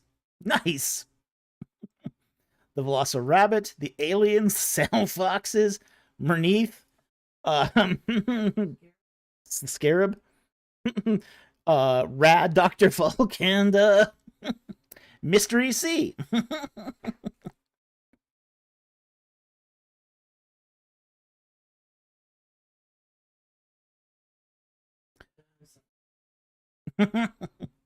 Okay, let's continue on here. M3 gave us a super sticker for $1.99. Thank you very much for your support of the channel. There does not appear to be a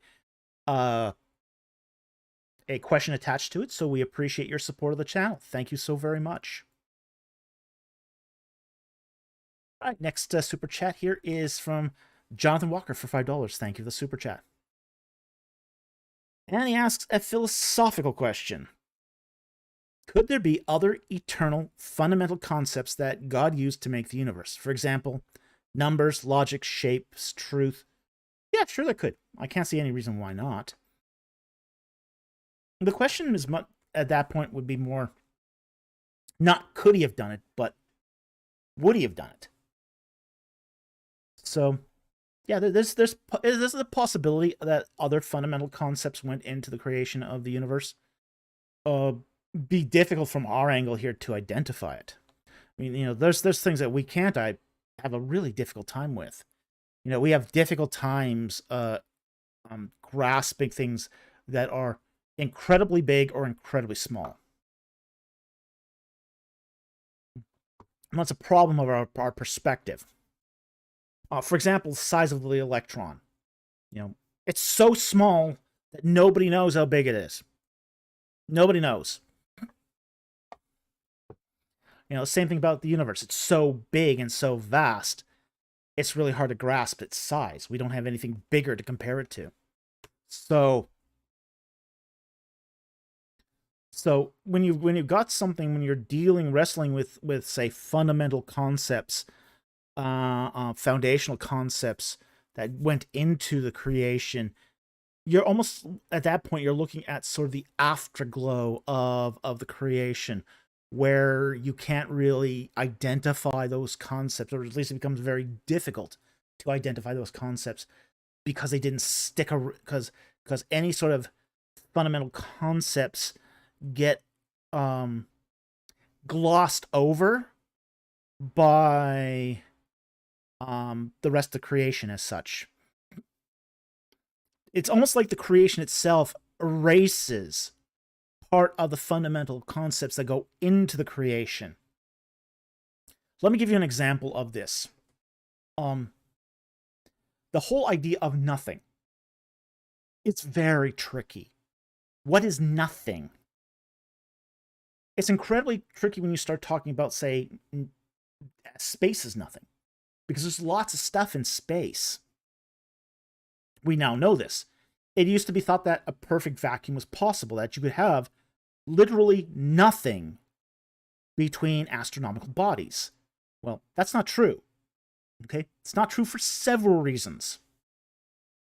We know it's not true, first of all, because there's matter out there. There's energy out there. There's electromagnetic energy that doesn't seem to have any particular origin. You pump out all the air, you pump out all the heat, you pump out all the light, you pump out all the matter. There's still stuff in there. There's still stuff in space. Like, for example, you put in a probe to do the Casimir effect, which is you have a perfect vacuum, and then you do a reading. And you still are going to detect very, very small particles of energy in there.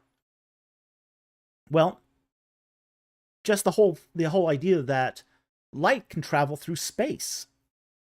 Well, that implies, and it travels through space in a wave. That does seem to imply that there's a medium out there that is in space itself. So space itself is not perfectly empty. So I think there's really when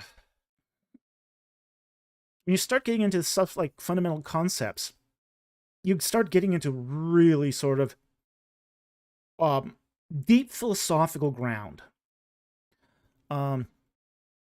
Still remember there was this one book that I ran across several years ago, and it was called Nothing, the Philosophy and Science of Emptiness. And the one thing you got from this book is that nothing's empty. It's nothing is empty. And conceivably outside of the universe, is that space empty? Nobody knows. I mean, we know inside the universe, space isn't empty. But outside of the universe, is space empty? Is where there's never been a planet, where there's never been a sun, where there's never been, which is outside the cone of time. Is that space empty? Nobody has any idea. It's just, we don't even know how to even engage that question. So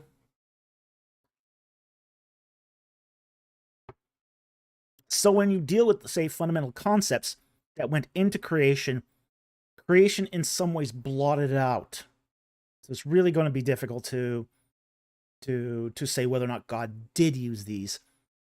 But there is no doubt he could have used these. Okay?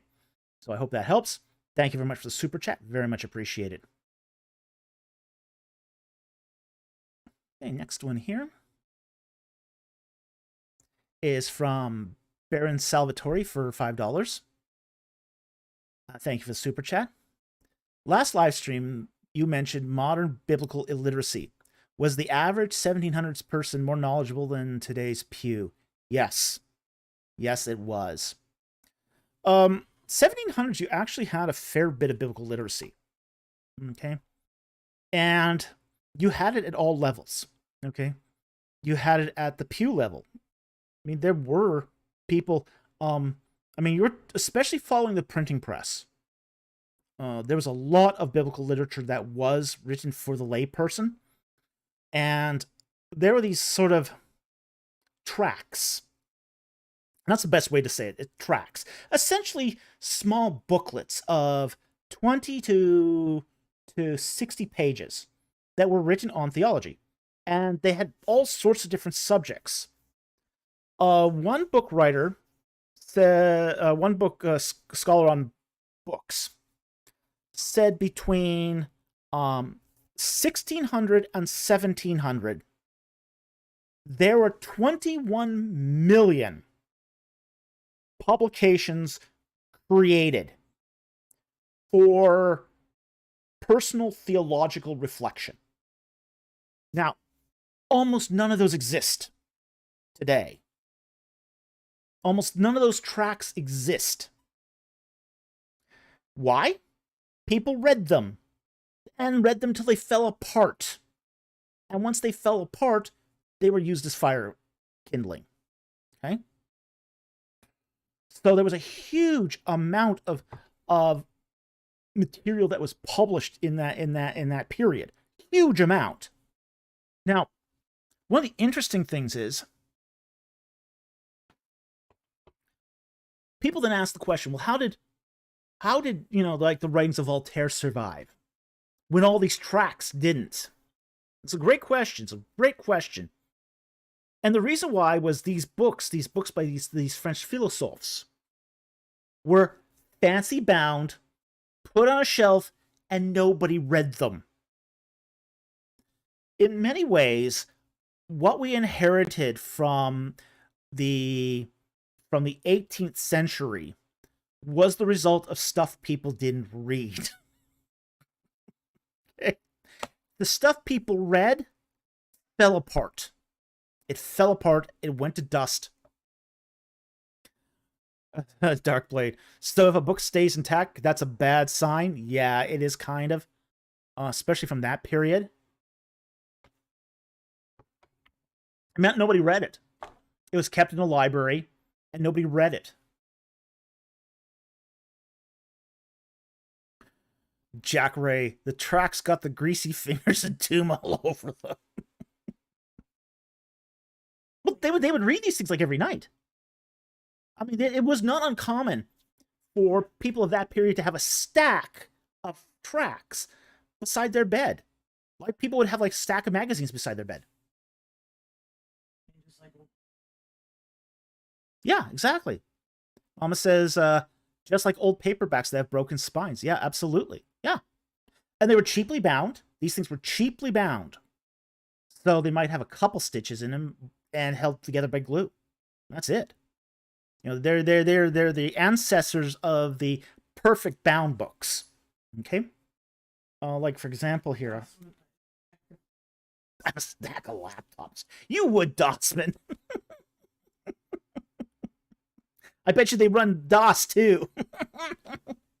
Like, this is a perfect bound book here. It's just really, it's only thing holding it together is a little thin layer of glue right there. Okay. So, oh, by the way, this is The Lathe of Heaven by Ursula Le Guin. It's what I'm reading right now. Okay, so it's not a recommendation of that book. It's just what I'm happening to read right now. So, but that's all that's holding that book together is just a little thin strip of glue. Like, that's why paperbacks fall apart. But this is why they're like yeah. From the Olympics. Yeah. Yeah. The different brochures and flyers. Yeah. They know if they don't collect them. Yeah. One of the things my producer here brought up was that's why you got people here who collect like these ephemeral items, like from Olympics. They'll collect handouts and old tickets and old brochures and these little sort of ephemeral documents that don't last long and just have a very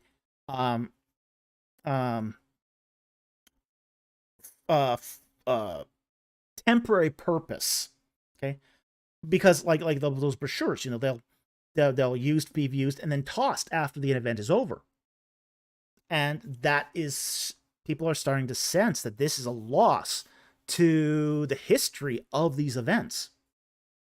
Well, that's why we have virtually none of those tracks from that 1600 to 1700 period, even though millions of them were produced.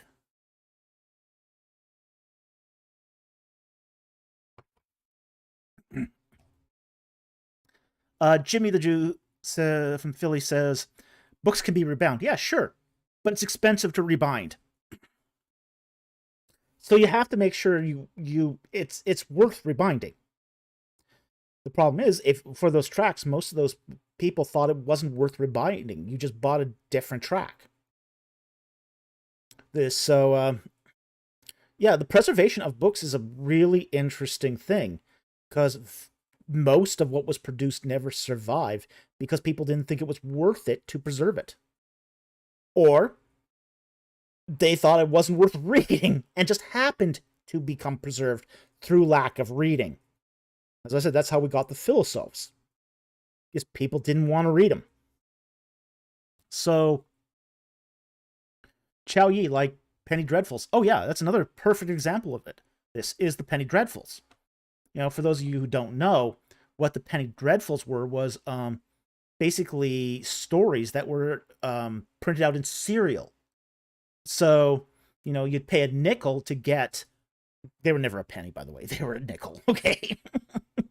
You would pay a nickel to get basically, your weekly dose of this serial publication. And over time, if you paid enough nickels, you got the whole work. And at that point, you could buy and get them bound if you really liked it. But most of those Penny Dreadfuls ended up in the trash. They were treated more like magazines. But, diming out the Penny Dreadfuls, yep. Yeah, so this is all goes into the sort of the whole study of preservation of materials. So getting back to the original question then of biblical literacy of the 1700s, Christians in the pew many of them were incredibly knowledgeable because they were reading these ephemeral publications. So that's sort of how they stayed on track on biblical subjects. Gabe Reagan, at least Varney survived. Oh, that was awful. Varney the Vampire. Feast of Blood. He was the stupidest vampire. Everyone was going, "You're Varney the Vampire!" "I'm not Varney the Vampire. You must be mistaking me for another Varney the Vampire." He was such a dumb vampire. They start shooting him and he runs away. "I'm not a vampire!" He's running away after being shot several times. Varney and Friends.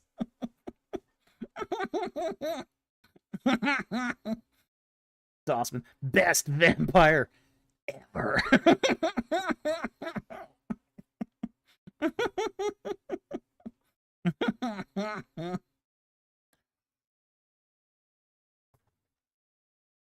Oh, yeah. I don't know. Varney Tales was an awesome cartoon. I don't know anything about that. But Varney the Vampire, oh, that was so terrible. So terrible.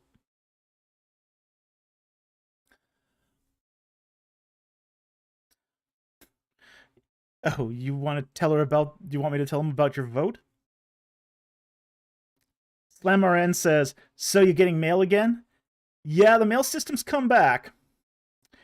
Kiara just got her ballot for the U.S. election yesterday. A little late.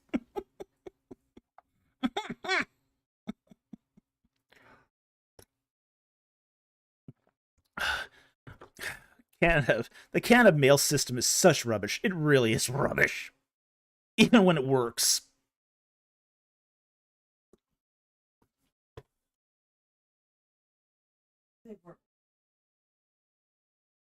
Yeah, they were ordered by the Labor Board to go back to work, yes. Yeah, the strike's not over. They're just ordered to go back to work.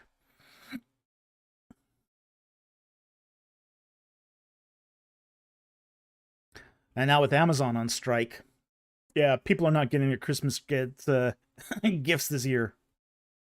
We got a couple things stuck in the mail.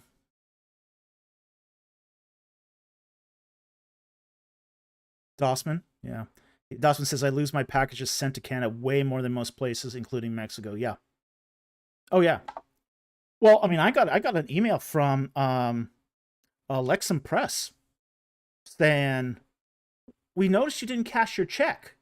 I said, your royalty check. I said, royalty check? What royalty check? Oh, we sent you a royalty check.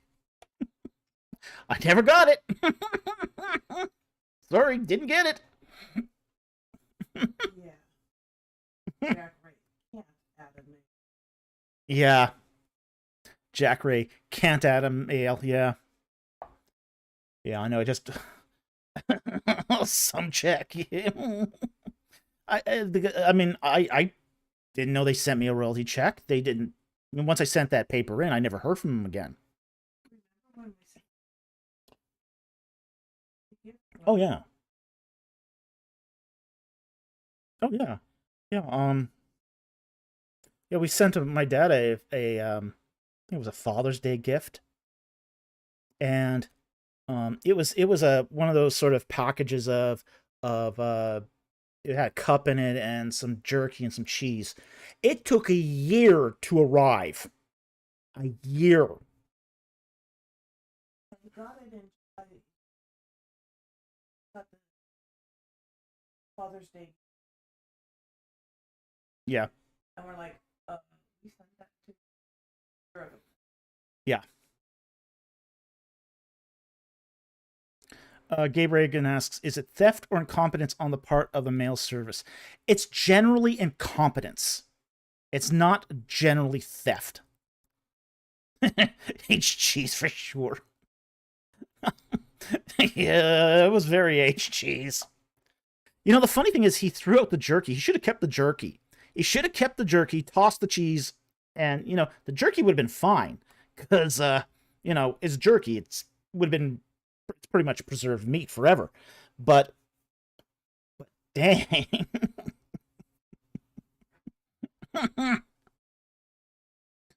Yeah, it's a terrible postal service. It's a terrible service. And it's mostly incompetence is really what it is most of the time.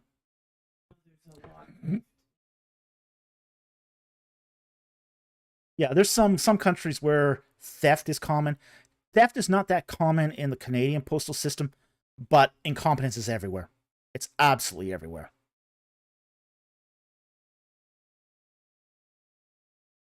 Okay.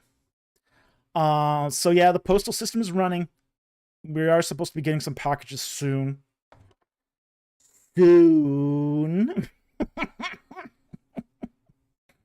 I've been told by AliExpress that my packages have cleared customs and should arrive soon. Oh, we got our $3 for the lost wrap. Yeah, well, I won't get into that one, but okay, so let's go on to the next super chat here. From Jonathan Walker for $5. Thank you for the super chat. Some people think that the existence of aliens, more specifically intelligent ones, would disprove all religions. Why do they think that?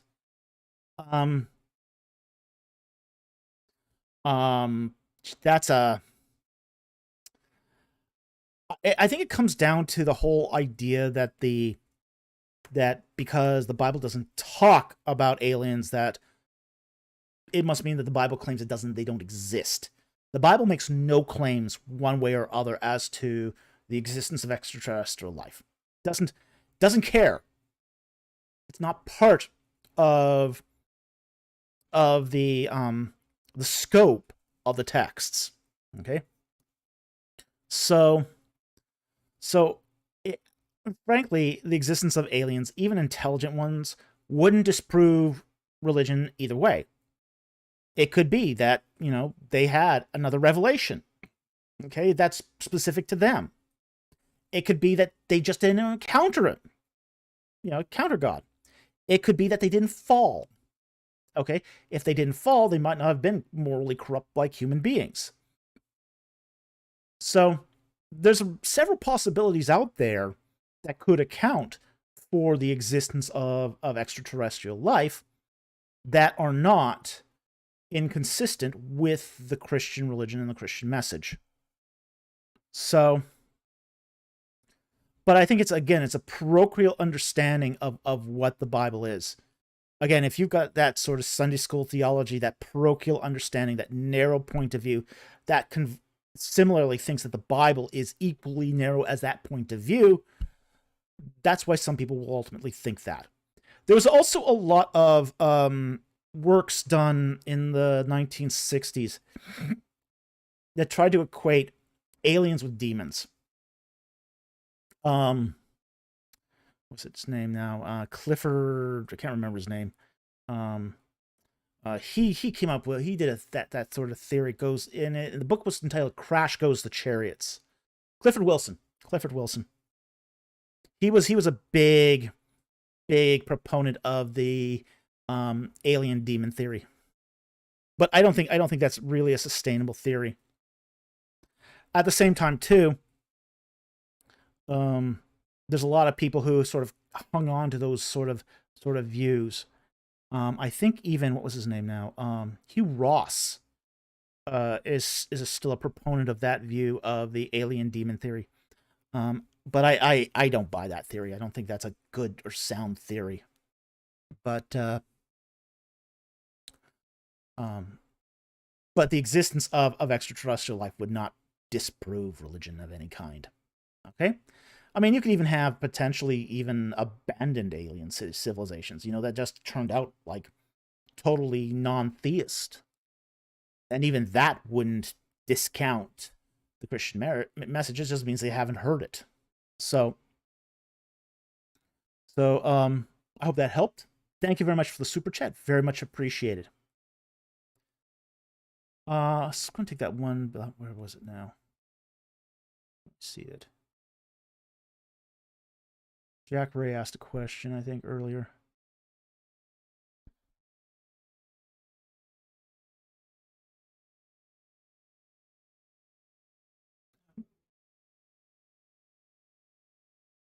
Oh, yeah, the UPS or FedEx question. Okay, here's the deal with UPS and FedEx in Canada. FedEx is great, but really, really expensive. Okay. UPS is terrible. Absolutely awful. They're worse than Canada Post. Much worse than Canada Post, if you can imagine that. DHS is also horrendous. I understand UPS is wonderful in the United States. It's not good in Canada. It's really, really terrible. I used to have a P.O. box with the UPS store. Now, I've closed that P.O. box. Okay, I closed that P.O. box. And the reason why I closed that P.O. box was it was expensive, and UPS didn't deliver to the UPS store. None of the couriers did. It was the worst P.O. box I've ever had. Canada Post couldn't deliver to it. UPS couldn't deliver to it. FedEx couldn't deliver it. Nobody could deliver to it. As far as all those couriers were concerned, that P.O. box didn't exist. It was the absolute worst P.O. box I've ever had. And it was more expensive than Canada Post's. So, even though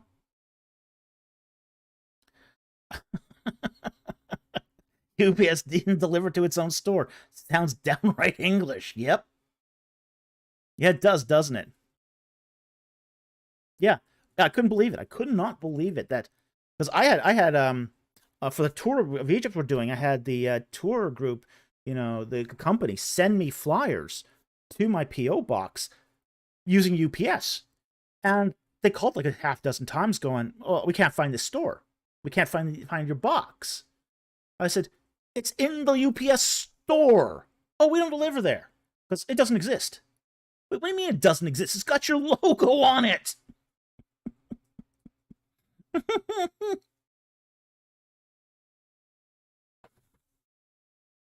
Yeah. But, they ended up sending that package back. Return to sender because they couldn't locate the UPS store. UPS couldn't locate the UPS store. Like, good grief. Unbelievable. And the UPS store, when I went and complained, it's just like, "Oh, well, we don't have any control over that."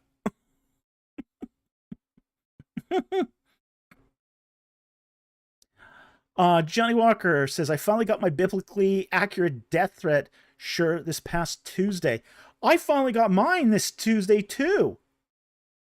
I don't know what's happening at Teespring. Honestly, that's another mess up too.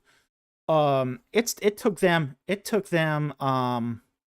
months to get it to me, and then they sent it to you through UPS. Again, another disaster with UPS. And of course, UPS brokered it through customs. And it wasn't bad enough that how do I say this? $24 of shirts. Okay? 2 shirts. That's what I paid for it. Got charged $25 of tax. Okay, well, Canada Customs can be very brutal with tax. Okay, I get that. But UPS charged a $20 brokerage fee on top of that. So $24 of shirts ended up being almost $70 of shirts. And I just said, no, I'm not paying that brokerage fee. The tax, the government gets, Caesar gets what Caesar gets. But UPS doesn't get an extra taste out of that. So I just sent it back. I took the loss on the shirts. It was better for me to take the loss on the shirts than to pay that extortion fee by UPS.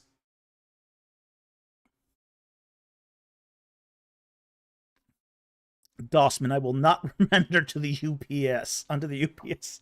Yeah, I won't either. Yeah, their job was to deliver, not to nickel and dime. Oh yeah, please pray for us for a new place to live too. We might have to move out of here soon. Okay, so yeah. I've been reading it. Yeah, they're starting to build skyscrapers like next door to us. So, Yeah. I did the math. Yeah, that's like 187.5%. Exactly. Yeah. Dark Bite says that's like 187.5% extra. Exactly, yeah. Yeah, it was worth more to us to take the loss, to send the package back, than it was to receive it.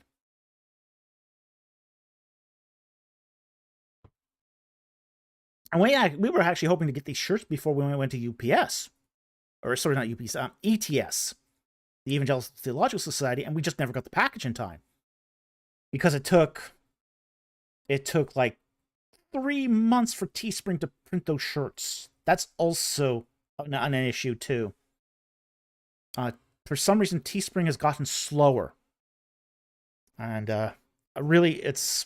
I mean, yeah, for custom printed, just-in-time printing, you can expect a slight delay on orders.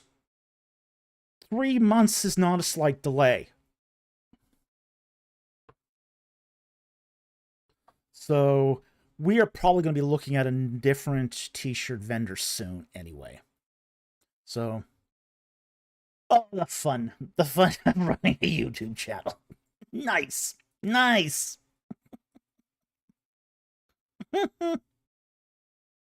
Okay. Let's get back to the super chats here. Anthro Soup for $1.99. Thank you for the super chat. He says, were the Ten Commandments a nuance to pre-Exodus? I don't know what you mean by a nuance to pre-Exodus. Don't know what you mean by that question. You know what he means by that question? A nuance to pre-Exodus. I really don't understand the question. Sorry. Because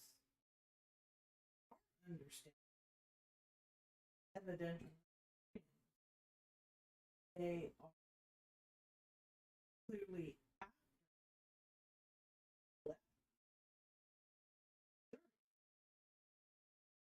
Yeah. Anthro Soup, can you clarify that question? Is this somebody who believes? Yeah, I don't know. It's not clear what he means at all. Yeah, it's not clear what he means. So prior to Moses. No, they're not prior. Oh, Anthro Soup, you mean prior to Moses? There's no evidence that the Ten Commandments were written prior to Moses. We don't have any evidence to that end. So, it does seem to reflect some of the concerns during the time of the Exodus, but it doesn't seem to be pre-Mosaic. So at least its formulation does not seem to be pre-Mosaic. So at least we don't have any evidence for it. So I hope that helps. Thank you for the super chat. Very much appreciated.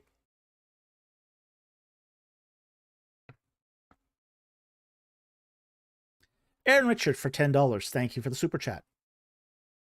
How do you view the story of David and Bathsheba? Are we to view this as abuse? There is teaching that is used this story to show the abuse of power. Okay. Well, it was an abuse of power. There's no question it was an abuse of power. But we also don't get any sense that it was involuntary on Bathsheba's behalf either. Okay? So the abuse of power is clearly knocking off Uriah the Hittite. That's the abuse of power. Taking another man's wife. Okay? So there is that sense where there is an abuse of power going on here. Now, do we get any sense from the text that she was exploited? No, we don't. But it doesn't mean it couldn't have happened. But that's the problem here with what we're dealing with here, is that we're dealing with an absence of evidence. Okay? There's no evidence that this was abuse, but it could have been abused. Now we're getting into empty conjecture. Okay? So that's what we got here, is a sterile supposition. Okay? You know, was she unloyal to Uriah? Was she a willing participant in this? Well, maybe. It's possible. You know, she could have been treated all sorts of you know, 50 Shades of Rich by David. It's possible. You know. So I don't see this. I don't see there's anything compelling in the text to show it's David abusing Bathsheba. He is abusing his power. He is definitely abusing his power, but not necessarily against her. I mean, clearly, he's abusing his power against Uriah, one of his loyal men. So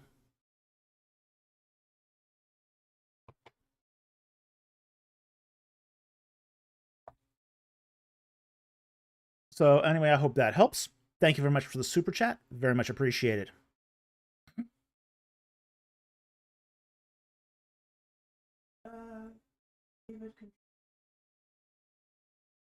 Andrew Graham asks, why couldn't David control himself in the first place?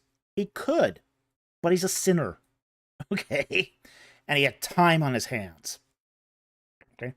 He had time on his hands. He was a sinner, and he was looking where he shouldn't have been looking.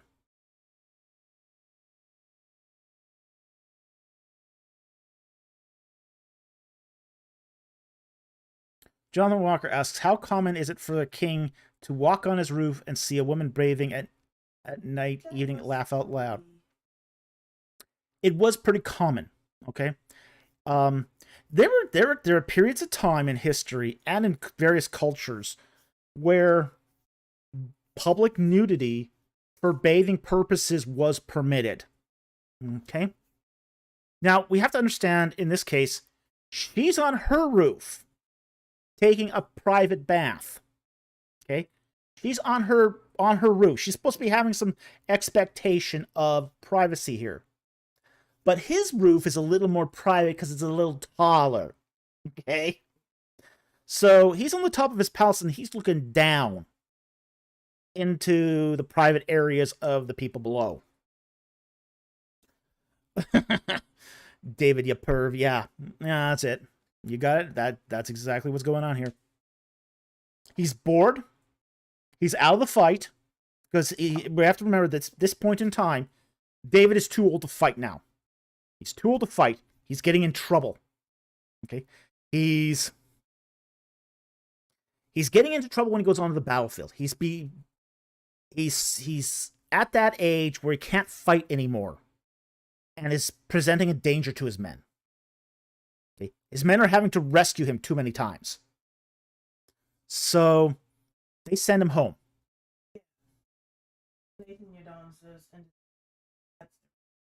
Oh yeah, he had many wives.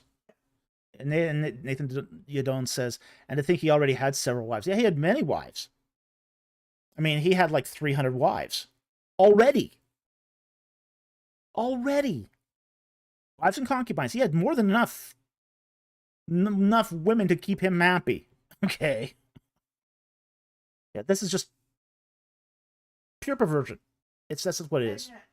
In Japan, they frequently do that. You're walking by, you see somebody, yeah. And you don't. Pre-World War II in Japan, they used to see that, yeah. That was a pre-World War II thing, where you would go and you'd see someone bathe publicly, out in the open. And we were told, we know somebody who lived in Japan pre-World War II, and she used to tell us, yeah, you saw it, but you didn't look. It was courtesy not to look. You saw it, but you didn't see it. And that's what David should have done. He should have not seen it. But instead, David dwelled upon it. Okay. So I hope that helped. Thank you very much for the super chat. Very much appreciated. And it's, as I say, I think this is just empty conjecture. Okay, next one from Jonathan Walker for $5. Thank you for the super chat. And he asks, since Amorites and Canaanites use terms like El, Elohim, would that mean that they believed in the same myths like Baal, Mot, Astarte? We're not sure. Now, they could have. It's possible they might have. We just don't know for sure. The thing is, the Amorites go around a lot. And they did use L in their names. They used these Amoritic imperfective names. So, they would go from place to place, and they would bring their particular style and name with them, and some of the gods like El. Okay? But we don't know if that means they believed in Baal, Mot, and Astarte, or even Yom, per se the Canaanite Ugaritic Baal cycle. Okay, so this is one of those areas where we're not sure. Okay, it could have been they could have believed in those Canaanite deities. They also could have brought their own deities with them, because El is not specific to the Baal cycle anyway. It's a word that's found in Akkadian. It's found in Amoritic. So, those like, for example, the Il or Ilum, which is the Akkadian version of El, long predates the Ugaritic Baal cycle. So it's a word that it's found all over the place in Semitic languages, and Semitic languages that are a lot older than the Ugaritic texts. So we're not exactly sure, but it's also not impossible either. So it's possible, but is it likely? It's possible that they could have arrived in Canaan and worshipping El and adopted some of the other Canaanite gods too, because people did change their deities around at times. So it all depends. But you can't conclude that they believed in all those gods without some evidence. And right now we don't have any evidence for that. So I hope that helps. Thank you for the super chat. Very much appreciated.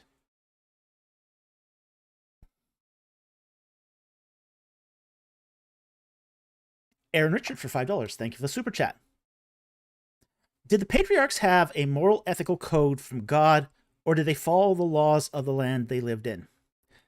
The patriarchs depends on the patriarch.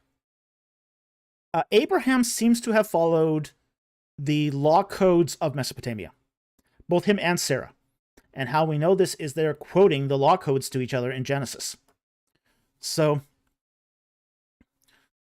there's a whole lot of issues there with the sources of these things. But you do see this. Abraham does seem to be following the law codes of Mesopotamia. Now, whether Isaac and Jacob did is a whole nother matter. It doesn't appear that you don't get from Isaac and Jacob the same sort of quoting of those law codes in the same way that Abraham and good night, Mama. I'm glad you could join us, and have a Merry Christmas. We don't see that same sort of discourse, like the discourse between Abraham and Sarah and Hagar really does seem to point to those Mesopotamian law codes. Very strongly points to them. The case of Isaac and Jacob, we don't see that. Okay? So that brings up some questions of, did they still have any contact with their Mesopotamian relatives? Abraham and Sarah, they're coming from Mesopotamia. They're direct from Mesopotamia. Isaac and Jacob were born in the land of Canaan. So they're not they weren't enculturated into that legal culture. So their ethical framework is just going to be more reflective of what's local to them at that time.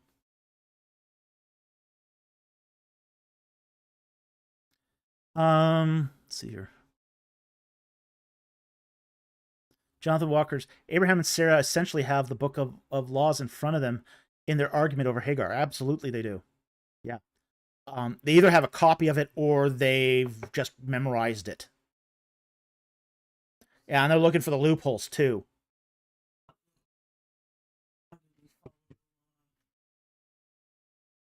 Yeah, they're really looking for the loopholes.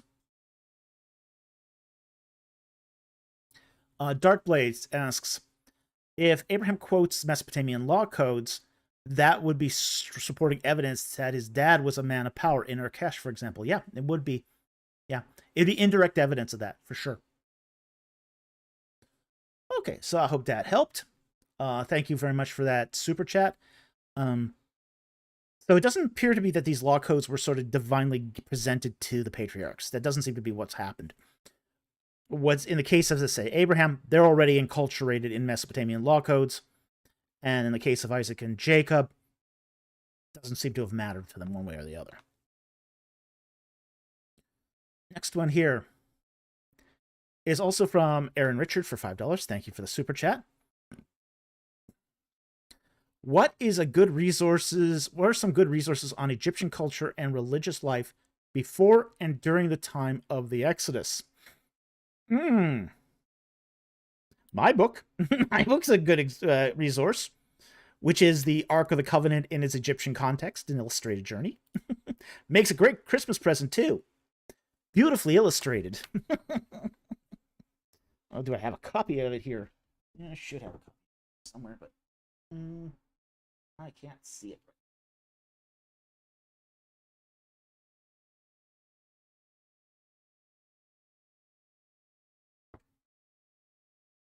I'll find it later. All right. Can't find my own book. So that would be that you could use that as a resource. You could use Kenneth Kitchens on the reliability of the Old Testament. You could use the backgrounds of the Old Testament book, which also has a lot of background information. You could use the books by James Hoffmeyer. You know, he's got several books on the Exodus, on the archaeology of ancient Egypt and the Levant. So those are some resources you could use. So that's where I would basically recommend, you know, my book, Kenneth Kitchen's book, James Hoffmeyer's books, or just as I said, that backgrounds of the Old Testament book. So hope that helps. Thank you for the super chat. Very much appreciated.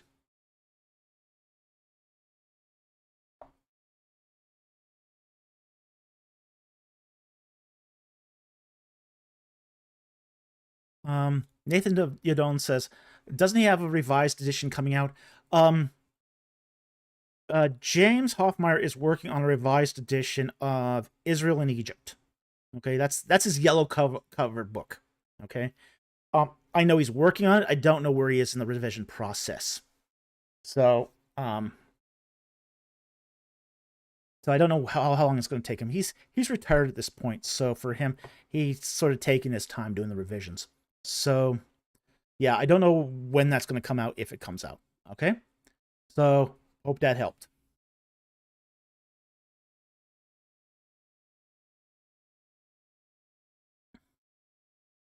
Okay, next one here is from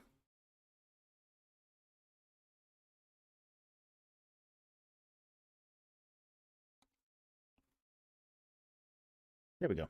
All right. Anthro Soup here for $1.99. Thank you for the super chat. What's your take on Elijah's departure in 2 Kings 2:11? All right. All right, 2 Kings 2:11. 2 Kings 2:11.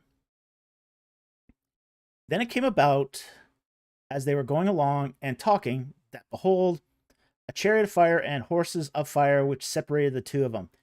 And Elijah went up by a whirlwind to heaven. There's a few things that are really interesting about this text. And the chariot of fire is sort of almost the least interesting part of this. It's the took him up to heaven, which is very interesting. What I think is interesting about this is that dead people didn't go to heaven in the Old Testament. Okay? They went to Sheol. Good people and bad people went to Sheol. only living people were able to go to heaven, because to be dead in your sins is to be demand judgment before God. So this is why Enoch is taken to heaven, because he didn't die. Elijah is taken to heaven because he didn't die. So that's something that's very interesting about this departure, is he's whisked to heaven. He's not killed. He doesn't die naturally. And the other thing what we keep in mind too is when you're taken to heaven directly like this, you don't die when you're in heaven. So Elijah is still alive. He's still alive. So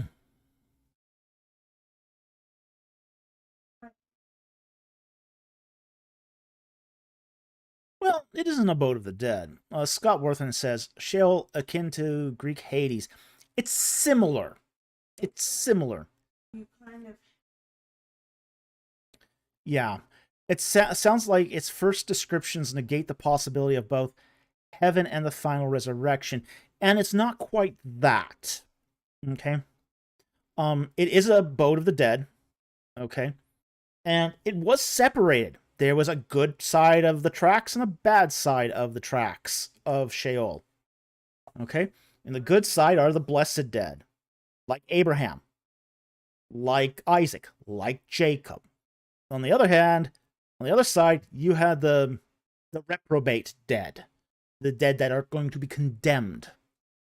Okay? Yes, the rich guy was shouting across the chasm to Lazarus. Okay? So there's a chasm there between the two compartments of Sheol. Okay, so it doesn't negate the possibility of heaven. In fact, heaven is a confirmed concept even in the Old Testament. So just because there's a Sheol does not negate there being a heaven, and it does not negate a final resurrection. Okay.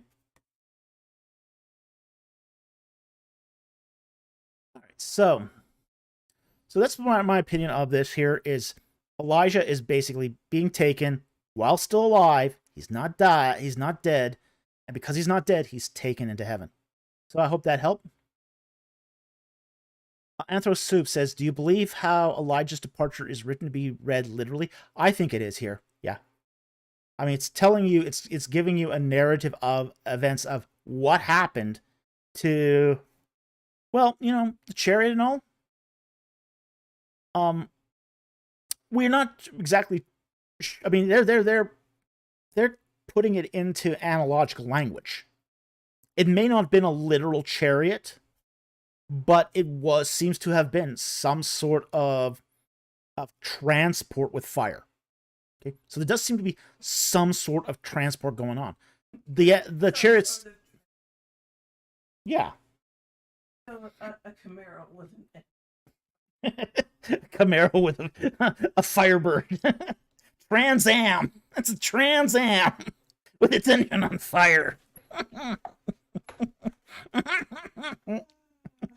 Classy vehicle. The one vehicle that screams class. A Trans Am with flames painted on it. Nothing says cool vehicle like an old beat up Trans Am with flames on it. On fire. I can just picture it like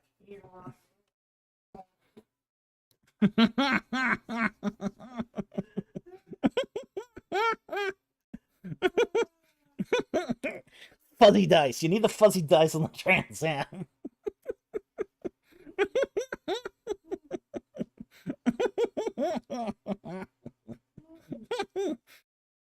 Well, remember when we were in England? Some of the people said, "Oh yeah, Trans Ams are like the coolest vehicles ever." I'm like, no. oh.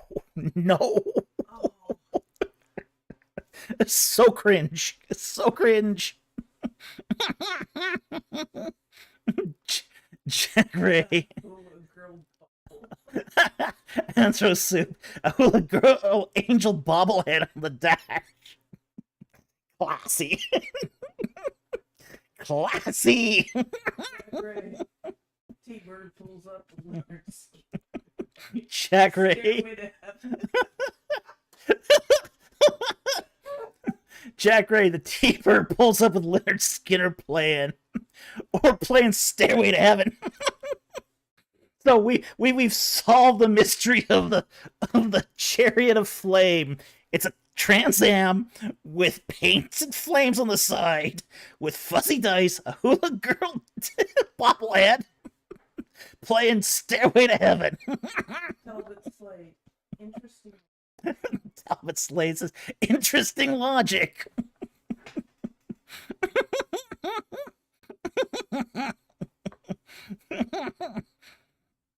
Well, you gotta Trans Am show up in the Iron Age. Yeah, that's gonna separate you from your Elijah, because Elisha seems to have a little more taste than Elijah here. Just saying.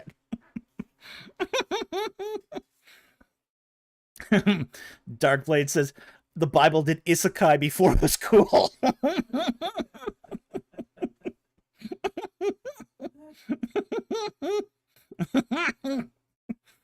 BC, put it this way. Text doesn't say it didn't happen. BC says, put it this way, the text doesn't say this didn't happen. Could be. Could be. Summer hasn't made it to bed yet. Slammer says, stop it, I'm laughing too hard to turn off my computer.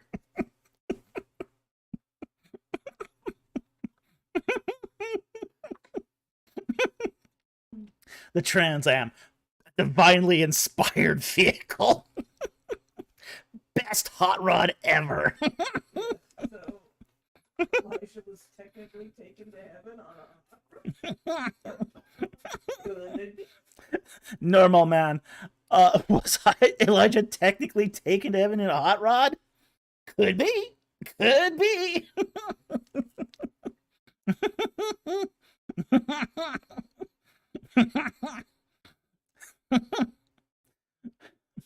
Dossman says, Heaven's got a whole fleet of them. Hey, I don't know. I mean, where do Trans Ams go when they die?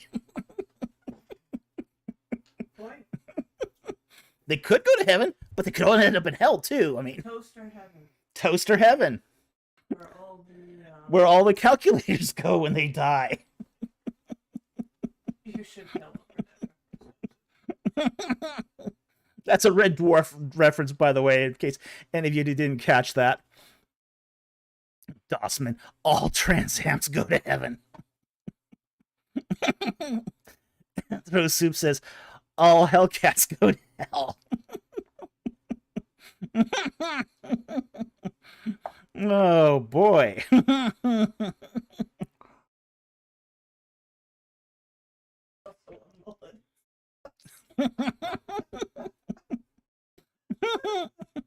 Jack Ray, also a mullet is a must.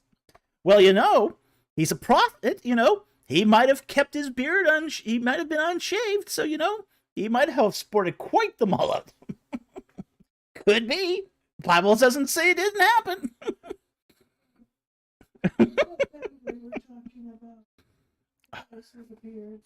Oh, ZZ Top?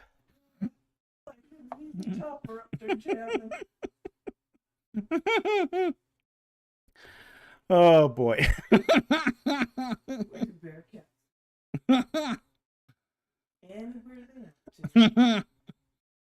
Andrew Graham, where do Bearcats go? Anywhere they want. Okay. Let's get back to the super chats here. Wow, that was fun. But yeah, there's nothing impractical here. Nothing saying that it couldn't have been a chariot, or I mean, frankly, the chariot is really sort of the, how do I say it? It's the paradigmatic device of transport, okay, of the Levant. And you'll see Egyptians sometimes talking about boats in the same way too. So it might not have been literally a chariot, but it was a transport of some kind resembling a chariot. Okay? So, again, analogical language will suffice here as a explanation for this easily. Or Trans Am. Take your pick. Okay. The next super chat here is from Billy Ningen for $5. Thank you very much for the super chat. Dr. Folk, it's been a while. Well, I'm glad you're here tonight. What if Hittites mentioned in the Pentateuch were Canaanites that had the same name and had nothing to do with Anatolia? That wouldn't make any sense at all. I always hate this sort of same name theory thing because it just doesn't make sense historically. We do know that the Hatti, which were the Hittites, did come down into Canaan. They were there because Ramses fights them. So I just don't think this makes a lot of sense. As I said, I've heard people make these arguments. I don't like these arguments. I don't think they're good arguments. So, I don't think they were Canaanites. I think they were Anatolians. And I don't think there's any reason to doubt that they were Anatolians. They got around. So, this would then be one of those same things I've heard basically people say, well, the Amuru aren't the Amuru aren't the Amorites, but Amuru is the Akkadian word for Amorites. The Hittites, the Hatti, I've also heard people say the Hatti aren't the Hittites. Yes, they are. They're the same thing. Hatti is the Hittite word for Hittites. So you get this so much in bad scholarship, Yeah, Andy Gunwild, remember Kip Davis did that? Yeah, he did the exact same thing. Exact same thing.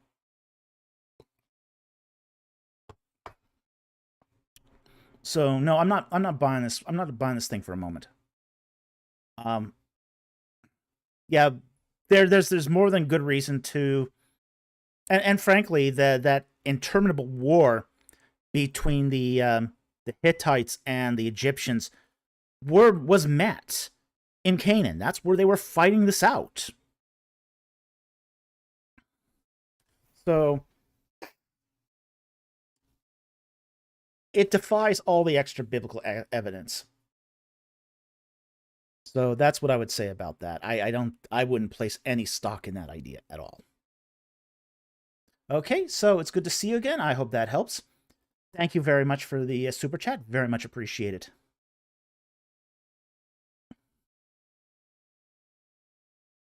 Okay, Ephesians 5:11 for $2. Thank you very much for the super chat. What are the origins of the Book of the Dead? Okay, the Book of the Dead is a collection of funerary spells. It follows a long trajectory of funerary spells. Now, the Book of the Dead is a compilation of what's called the coffin texts.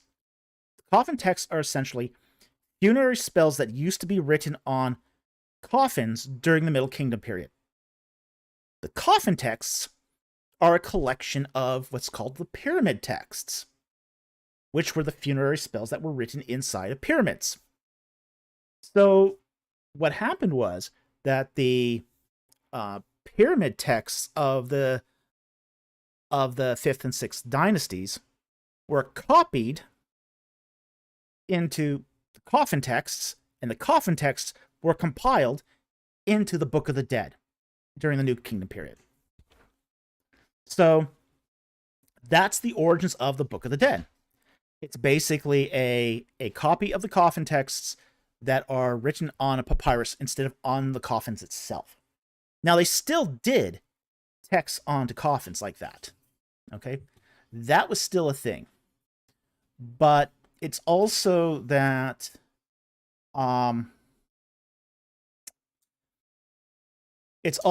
they did these larger compilations inside that scroll as well.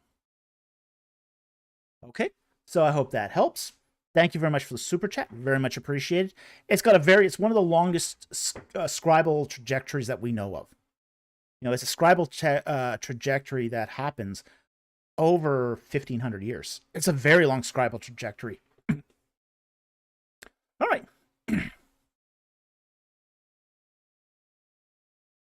Next is N Japonis Conrafi for $5. Thank you for the super chat. Exodus 32 verses 21 to 24. Aaron makes it sound like a calf randomly came out. Besides a lame excuse, is there something going on related to idol manufacture? Let's talk about this lame excuse, because it's a lame one. Where did my Bible go here?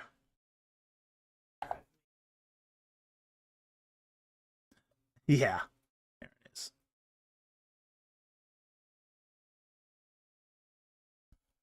Okay. Exodus.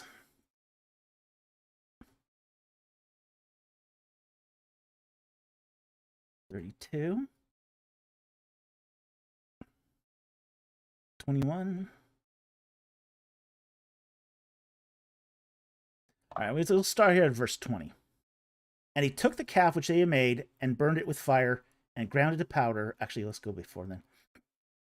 A little further back here.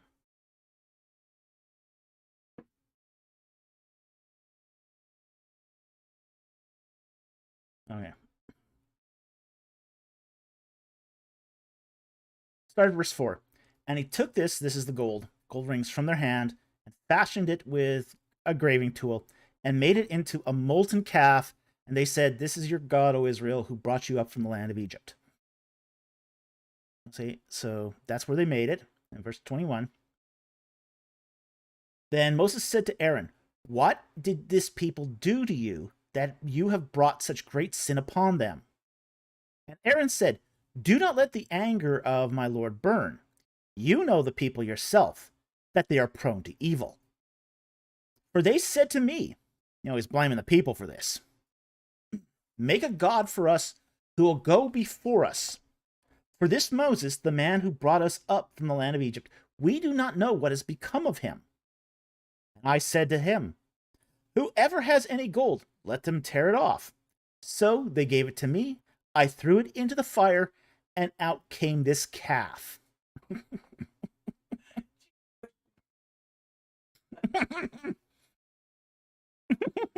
Just magically happened. I had nothing to do with it. I'm just doing what the people told me to do. It made itself. Andrew says, "They made me." Yeah, that's pretty much it. That's pretty much the excuse here, is they made me do it. I put the gold in the fire, and poof, there was a calf.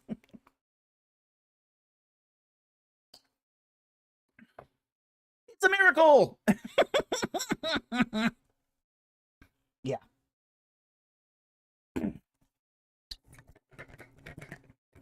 Yeah, so that's really what's sort of going on here. Is it's not so deep. This is called a lie. Okay. That's what we call it in the prey trade. It's a lie. Okay. What Aaron is doing here is doing a form of deception. He's doing a form of deception. He said, basically denying any responsibility, and essentially said, "Oh, the people made me do it, and it made itself. I had nothing to do with it. It's not my golden calf. It's their golden calf. You know how these people are. You know how evil they are. I was just trying to keep them out of trouble." What's interesting is you find excuses really similar to this, and in a what's it now? Which was that papyrus? Let me just drag this up here. There's a papyrus that talks about this.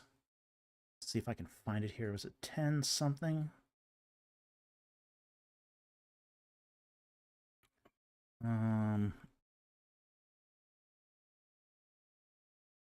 British Museum.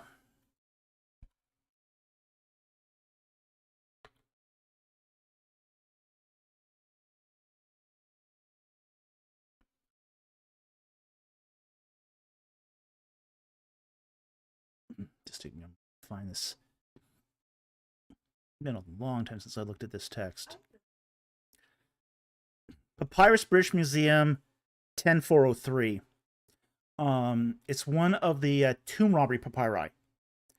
And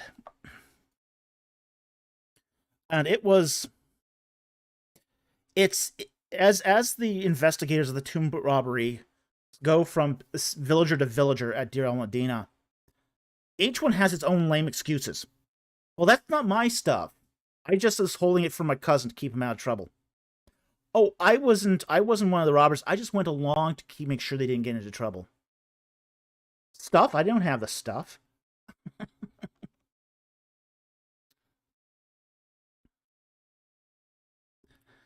Aaron Walker says, did Aaron think that Moses would believe that he forged a golden calf over goldsmithing it? Laugh out loud. Moses probably responded, what kind of idiot do you think I am? There's actually, it's very interesting that that he used a lame excuse like this. It is something you do see Egyptians doing from time to time, is using lame excuses like this. Things that you wouldn't expect a credible person to believe. But it's cultural. Yeah, contradicting a person, as my wife just said, is bad ma'at. It's bad order. So they did sometimes get away with it. They also sometimes got a good beating, too. And this might have been what Aaron expected. You know, Aaron might have expected just to get a good beating out of it. You know, because that's what happens under, say, Egyptian judicial process. You gave a bad excuse, and you got a good beating.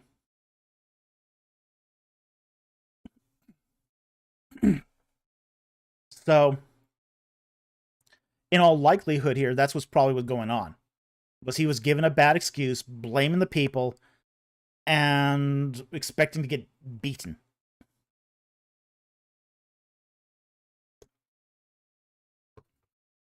Yeah, not expecting most of the people to die. No. So that's probably what's going on here. Jonathan Walker said the gold was pounded together, not melted. Right? It appears that it was pounded together. Probably not melted. So there wasn't a lot of casting done in ancient Egypt. More of it was cold formed than melted. It was melted to sometimes sort of draw it together, but there wasn't a lot of material available to make castings.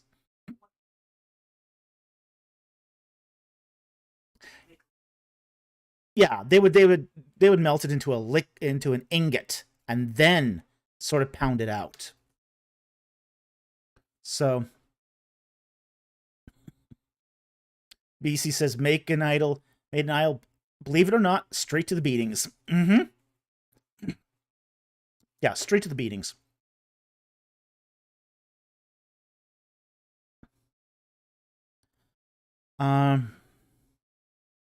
Think good thoughts. How much time had passed between Moses and Aaron between Moses leaving Aaron in charge and his return? Enough time for his people to forget about God's miracles and start worshiping the calf. It had probably been a good month. He'd probably been up on the mountain for a good month. The elders would bring him up food. So he was up there a long time. Okay. So not having seen him for a good month, the people were thinking he was dead. Because they thought he was dead, they also thought Yahweh was dead. Okay? This is why the golden calf. Okay? This is why the golden calf. Okay? The golden calf is Yahweh. Okay? But it's basically the rebirth of Yahweh.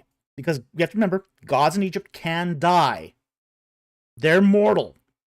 They're not immortal. So the people were probably thinking Moses was dead, therefore Yahweh was dead. And if Yahweh was dead, who's going to lead us? Well, the goddess Hassat will rebirth your god as a golden calf. So yeah. Jonathan Walker, the text uses the infamous 40 days. Yeah, the infamous 40 days. So about a month. He was up there for around a month.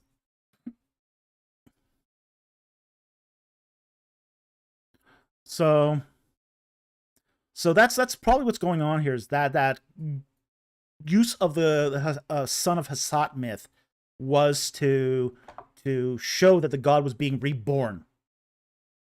See, Yahweh's not dead. He's right here as a golden calf.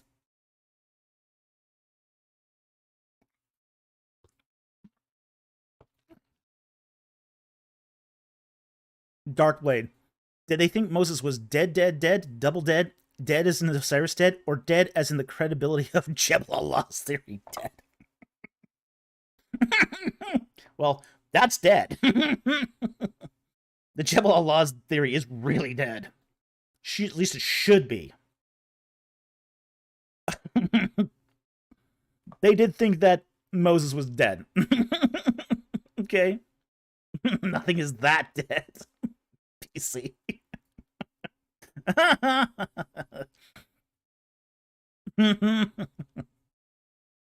Yeah, it's a zombie theory. Totally, it's a zombie theory. Oh, it's the Jebel Outlaws thing is so bad. It's so bereft of evidence. There's just no good evidence for it at all. But people just cling to it tenaciously. I've never seen people so tenaciously cling to that Jebel Allah's thing. I don't understand. I honestly don't understand why. The guy who came up with that theory was a heretic. He was a heretic and a false prophet. A guy who made a mockery of the gospel.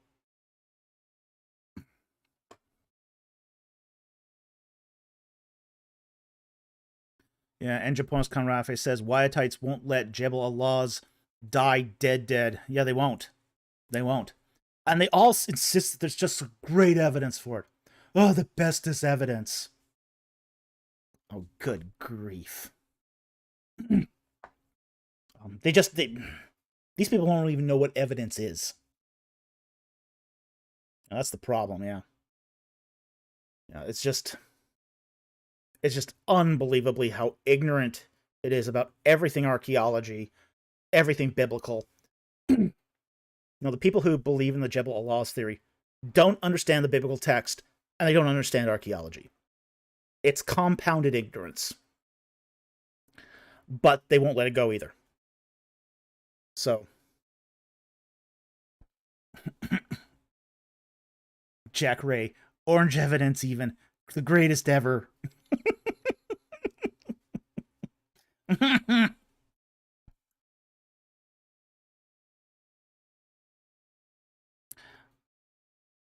Nathan, doesn't turkeys buy into that theory too?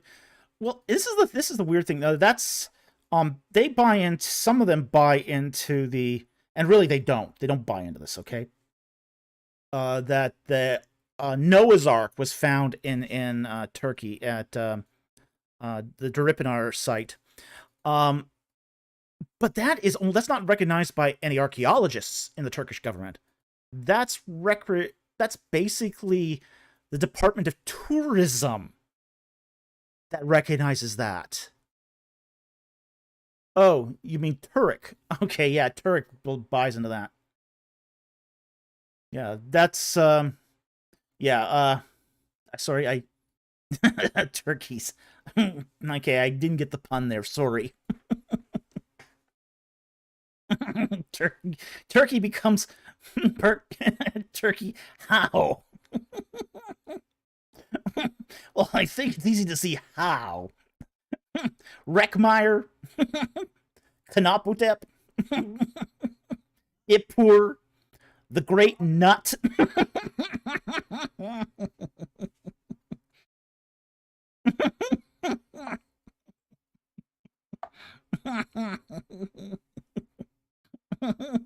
My autocorrect did that. You never trust autocorrect, man. There's much sadness that paves the road of has paved the road of by autocorrect. Okay.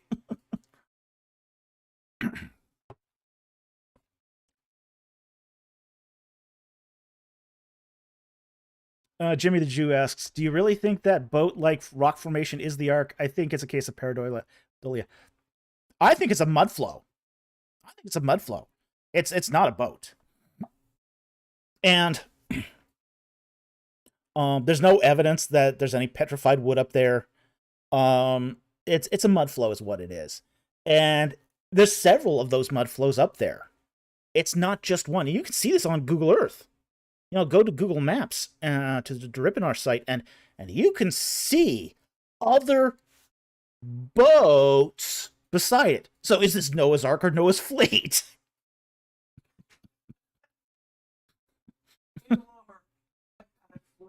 New lore, new channel lore. Noah had a fleet. He was Admiral Noah. Not Captain Noah, Admiral Noah.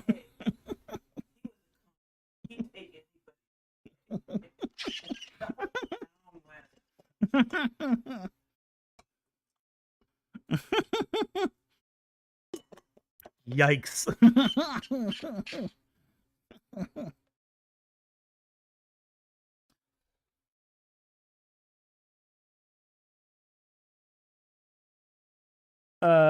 In Japan's Conrafe, there are more formations like that around, or just around that one. There's like 20 or 30 of them. Yeah.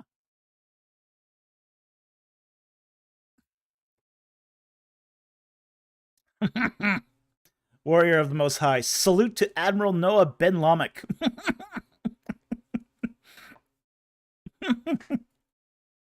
High Admiral of the pre-antediluvian fleet.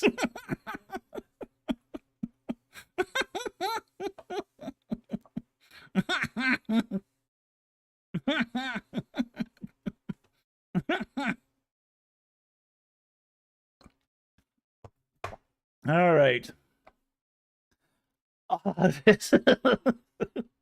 Jimmy the Jew from Philly. Hilarious. Well, it can get sometimes on this channel. We've covered transams, antediluvian fleets. Oh yeah, this channel gets strange sometimes, really strange. Can we make merch of this with the Lego sets? Could be. Okay. It's 11 o'clock. Let's round out our super chats here. I think we got a couple more left, and then we will start winding down here. Francis Dodds for $10. Thank you for the super chat. The Bible seems to condemn happy relations, like Leviticus 18:22. Yet I know many people, including Christians, who seem to be in loving, happy relationships. How do I reconcile this? Okay. We can't really talk about this on the channel. Okay. This is one of those few areas that would be that YouTube would take a really dim view on. Okay. So unfortunately, I'm going to have to give this this question a pass. And there might be some other resources out there that can help you with this, but we can't discuss this on a YouTube channel. All right. So hope you understand. Sorry about that. Thank you for the super chat. We really appreciate it.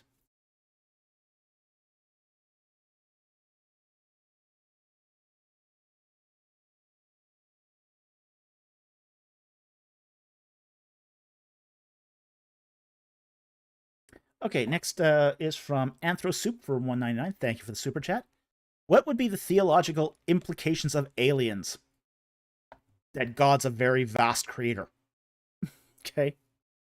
The theological implications for aliens would be that God created lots and lots of life for the purpose of relationship. For the purpose of relationship.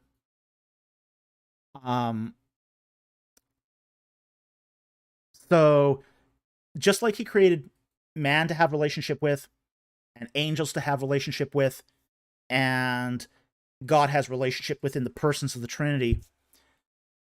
If God created alien life, it would be to have relationship with that alien life. So that would be the theological implications. Is this would be just in sort of that same class as, say, other spirit critters. Okay, so basically another type of life out there for God to have relationship with. And it's a big universe. There's trillions of stars, trillions of galaxies. It would not surprise me if God, I mean, it would really surprise me if God didn't create life again somewhere else in that vastness of space.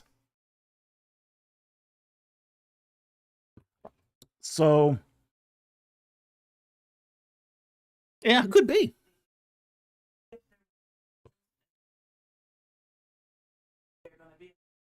Yeah, I mean, it could mean that, I mean, my producer just said this could mean that heaven's a really weird place.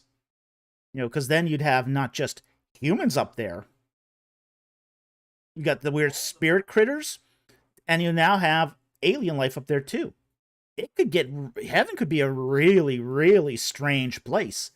I'm worried about what about all those people with 6 eyes and Yeah, we're worried about people with green skin, and what about the guys with 6 wings and a dozen eyes? Yeah, exactly.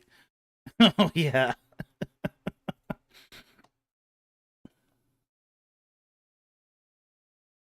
So, you know, yeah, you could get a lot of strangeness in heaven. A lot of strangeness in heaven.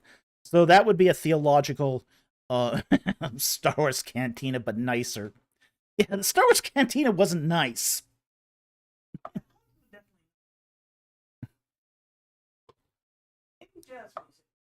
Hey, Hans did shoot first. He shot first. Yeah, no one shoots in heaven. Yeah. No one gets their arms severed off by a lightsaber either in heaven.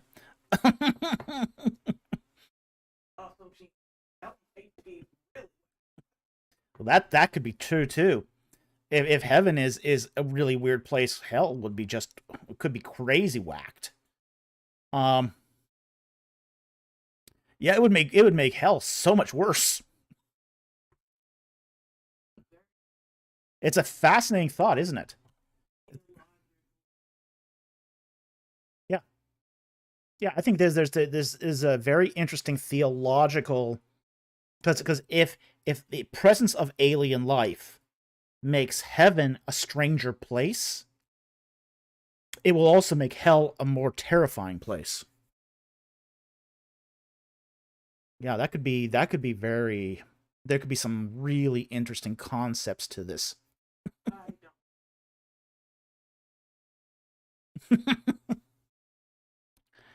Yeah.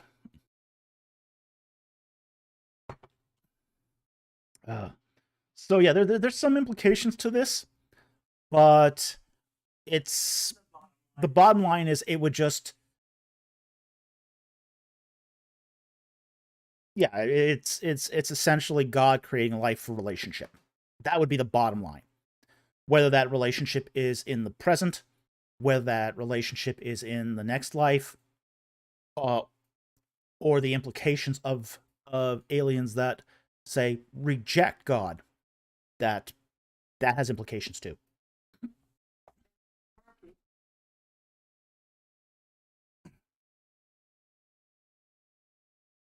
Mm-hmm. Yeah. Okay, so I hope that helps.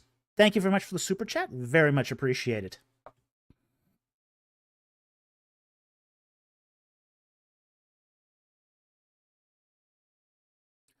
Okay, normal man for $10 Canadian. Thank you for the super chat.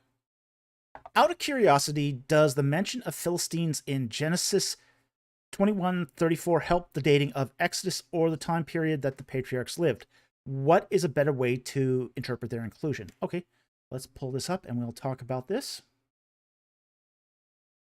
Genesis 21:34.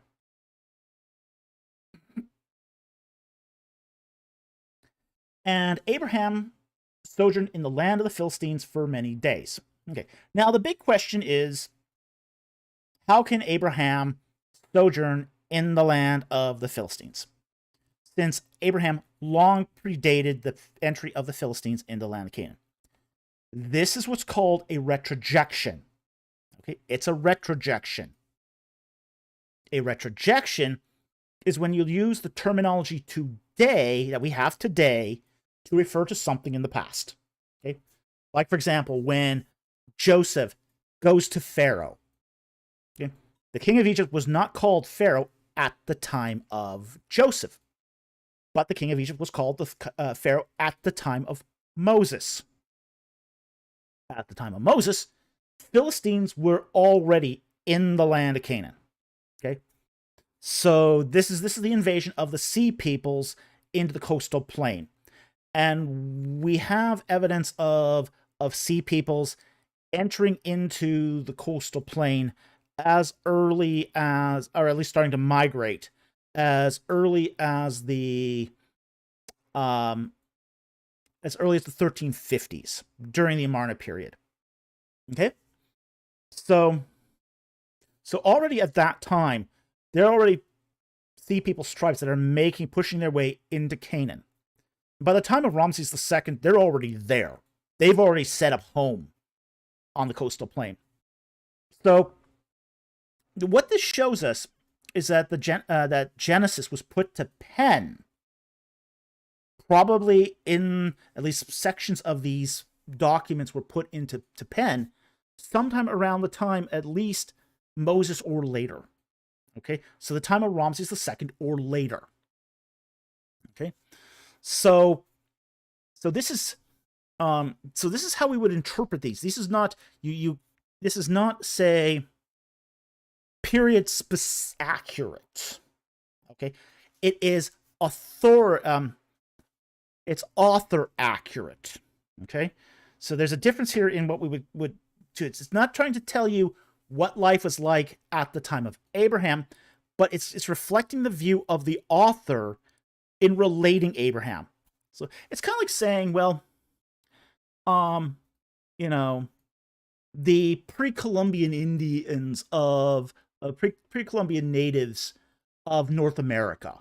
Well, it wasn't North America prior to Columbus. Okay, so that's a retrojection. Or another example of a retrojection was when Queen Elizabeth did her military service during World War II. She wasn't queen at the time of World War II. She became queen after World War II.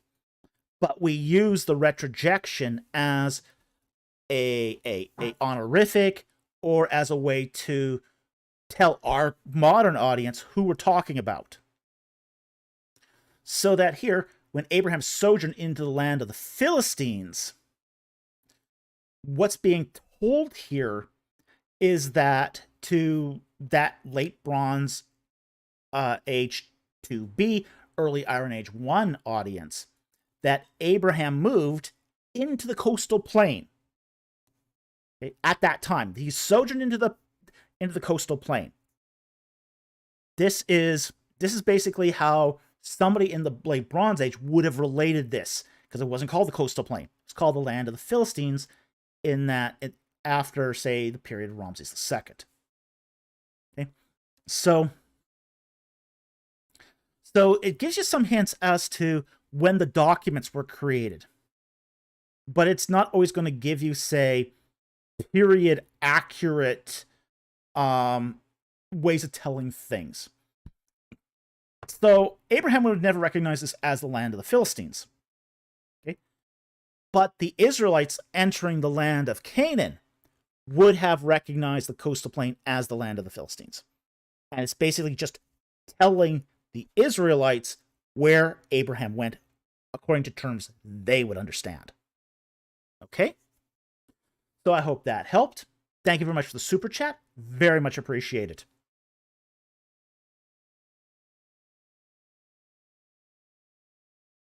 Next one here. I think we're almost at the end of the super chats.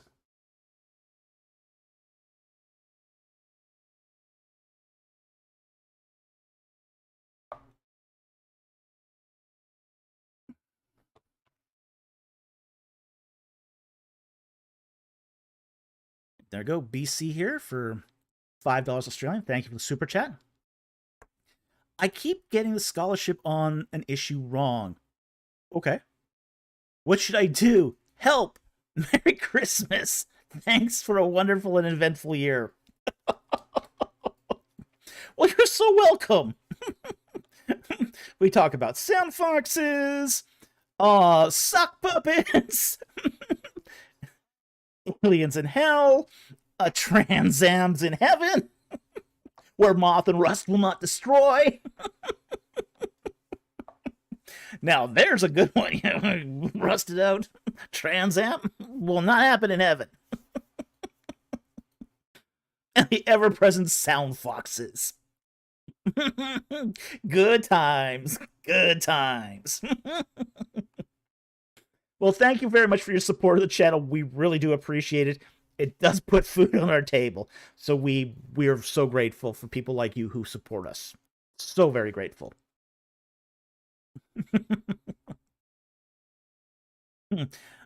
Andrew Graham, heaven is where the classic cars are. Oh, absolutely. Absolutely. And they are all arranged. Oh yeah. Yep. My producer says and they're all arranged like the car museum in Nevada.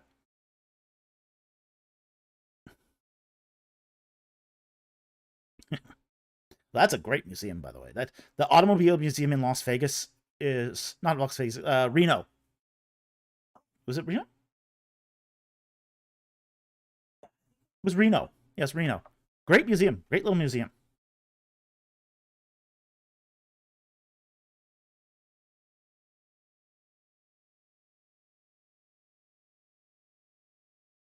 Getting down here.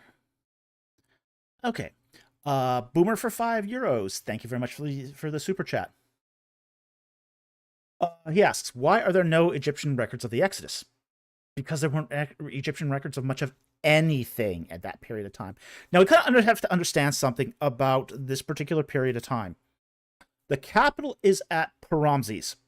Okay? Paramses has a very high water table. Documents don't survive that water table. Stone carvings don't survive. And certainly papyrus doesn't. All that papyrus just goes to... In fact, there's a scriptorium that was found at Avaris, the old Hyksos capital, that was like next door to Paramses. And it too has that high water table. They found a scriptorium with 300 clay seals. These are bulla. Basically, the clay seals that are put on documents to seal it shut. And that's all they found was the clay seals. All the documents had rotted away. They even have found a couple of cuneiform tablets, fragments of the cuneiform tablets, that were dated to the first dynasty of Babylon.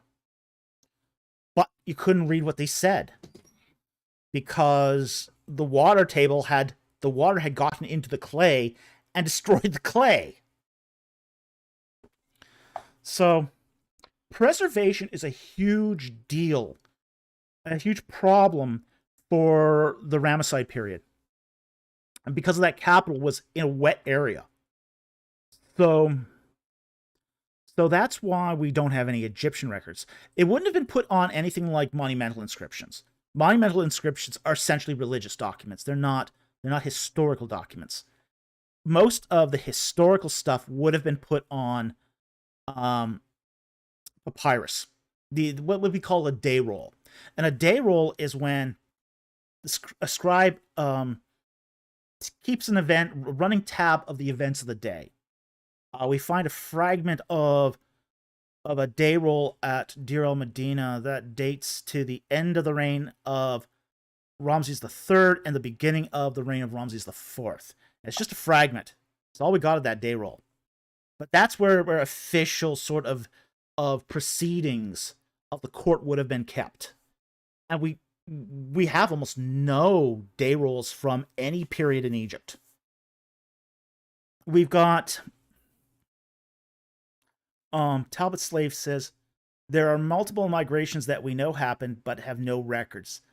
That does not mean they did not happen. Yeah, an absence of evidence is not evidence of absence. It's exactly what's going on here. So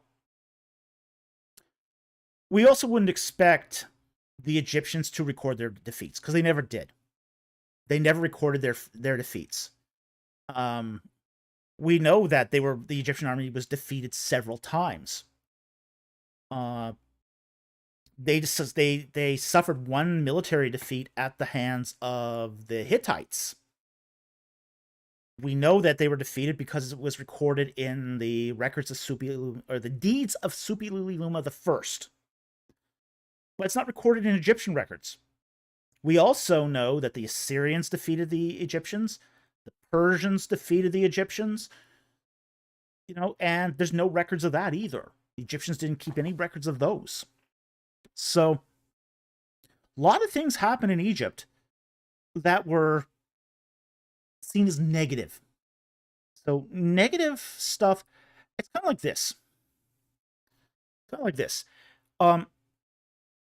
Records on a wall are offerings to gods. Okay? So you only do the good deeds on the walls. It would be like presenting a spotted lamb, a broken lamb, a lame lamb. That's a sacrifice to your god. It's the same deal. The records of your deeds were presented as offerings to the gods, who would then take those deeds and multiply them and give you more great deeds. So you didn't put the bad stuff on the walls. That wouldn't be good. Your gods wouldn't like that. Because it's a kind of reciprocal economy. You give something to the god multiplies it and gives it back to you. You offer bread to the god takes that bread offering, multiplies it, and gives you more bread.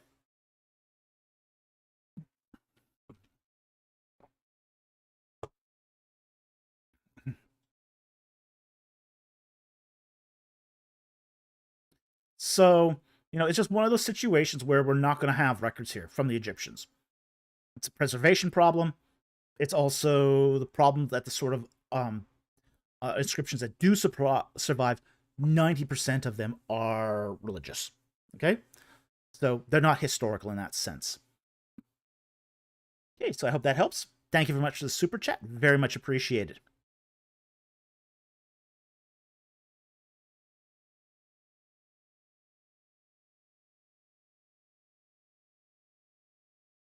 Okay, answering LDS for $1.99. Thank you for the super chat. Could Egyptians join Israel after seeing the plagues? Yes. Yes, they could. In fact, what we have coming out of Egypt is the mixed multitude. I'll find this passage for you quickly here. It's right here. And during the Exodus, oops, here, let's take Mr. EC off because we don't want him. All right. Exodus chapter 12, verses 37 to 38. Now the sons of Israel journeyed from Ramses to Succoth, about 600,000 men on foot, aside from children. And a mixed multitude also went up with them, along with flocks and herds and a very large number of livestock. Okay, who are the mixed multitude? The mixed multitude are people who are not of the sons of Jacob. Okay? And this included Egyptians. It included other Canaanites, other Amorites, Libyans, Magi, Nubians. It was basically a melting pot of people from many, many different nationalities who were living around the area of Avaris. There were even some Hittites there. Okay. So, and Hurrians. So there was a lot of different people who were living in that vicinity of Goshen at the time. So yeah, they were free to join in. They were free to participate in the Passover. They were free to join Israel at any point. Okay, so, and they left with the Israelites in that mixed multitude. And what happened to them is they become integrated into the 12 tribes. They could become integrated through marriage, essentially, for the most part. BC, but the Hurrians always in a rush. Could be. Could be. Okay.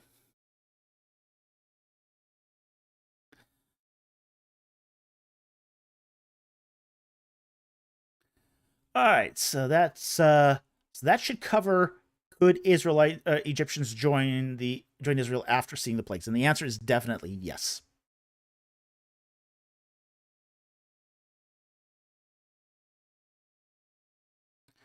There you go, Mr. EC again.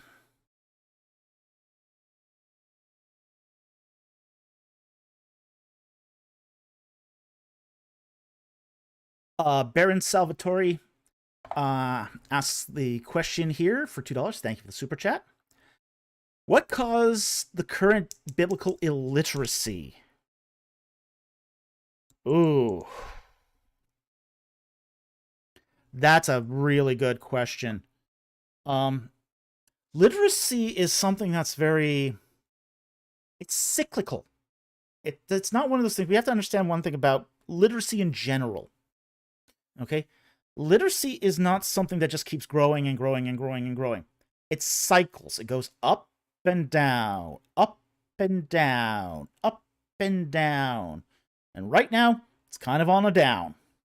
Okay? The current crop of biblical literacy is often formed, any literacy is formed by the kind of media that's consumed. Okay? And you see this in the way of attention spans. Okay?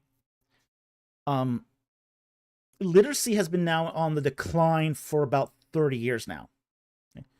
So it's not a new thing. It's not a new thing. It's been around a long time. But what has been the cause of it seems to have been the way we are consuming our media. You saw, for example, the first sort of drop in literacy when TVs became popular in the 1960s. You know, yeah, everyone said it. They called it the boob tube. Mm-hmm. They weren't that far wrong, no. But it did create a small decline in literacy as people stopped reading and started watching. When media became more passive, then you had the internet. Then you had Twitter. Slowly, our attention span has been decreasing to 180 characters. Now, when you look at, say, the literacy of the early church fathers, these were incredibly literate men. Incredibly literate. Yeah, they had no television to distract them. And I think that's one of the problems here is that you look at, people have a hard time reading the church fathers because it requires a certain attention span.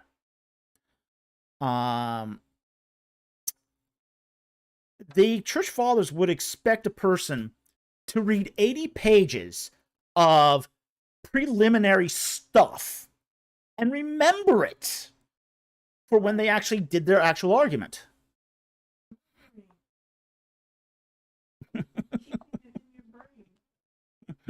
Yeah, remembering horrors. Okay. So, but now, so they expected a vast ability to remember what's being read. Today, we have a hard time, you know, with 30 pages a day. So, you know, there's some real difficulties here. People don't read anymore. People don't read fiction, which I think is really tragic, because this is what will form. This is what forms our society, is the stories we tell. And frankly, our books are getting smaller. Our books are getting smaller as attentions get smaller too. Yeah, Kenneth Kitchen would never be able to publish today anymore. He writes too verbosely. He writes on the reliability of the Old Testament. Everything. Well, treaty laws and covenants. Every extent. Yeah. His Orot was 600 pages.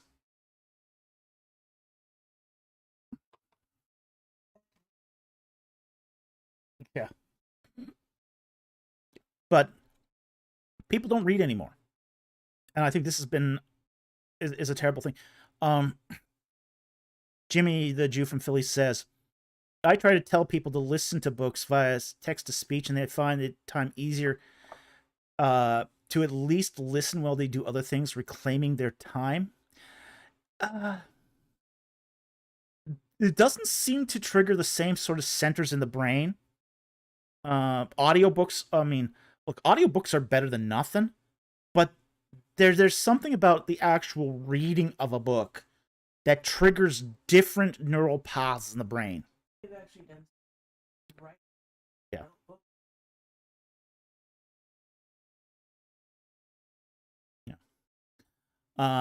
Jimmy the Jew also said, in the U.S., only 65% of Americans read, and most of those read trash or smut.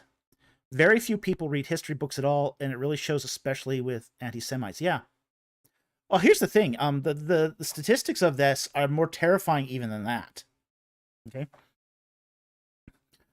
I read a statistic that says 25% of people with college degrees never read another book again in their lives. Okay? Never read another book again. Yeah. And half that remainder will read less than one book a year. Less than a book a year. It's a crazy statistic. It's a crazy statistic. But we have become a culture of non-readers. So it's not just that we're biblically illiterate. We're culturally illiterate. We're illiterate, like Mark Twain used to say, you know, people who do not read have no advantage over those who can't read.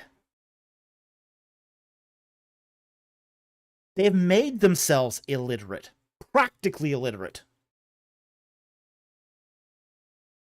Talbot Sled said, my hunch, nothing new under the sun. Vast majority of all times through history have been biblically illiterate. The church fathers represent 0.1%. Yeah, they do. They do. But there's also there's also a cultural current, though, that came out of the church fathers, which is the propagation of the Roman library system. Okay? You could find Roman libraries in almost every major city in the empire. Every major city, like we talk about the Great Library of Alexandria. But there was a big library at Capernaum. Big library. There was a big library in Jerusalem. You know, Aeoli Capitolina. You know, there was a big library there. You know, there was a big library at Caesarea. You know, we never talk about these other libraries that were all over the Roman Empire. So anybody could walk into these public libraries, pick up a scroll, and read. Yes, slaves could go to these places. Yeah, we have records of slaves going to these public Roman libraries and reading. Of course, a lot of slaves were actually literate. A lot of slaves Had to be. They yeah, they ran the household. They had to keep track of the goods. Yeah, they had to keep records. So a lot of slaves were literate during the time of Rome. And the time of Rome was actually one of the higher periods of literacy, in history. When Rome falls, of course, literacy then falls again. But, and it doesn't quite recover to the same effect until the Renaissance. But yeah, there was a vast library system in the Roman Empire. Vast library system.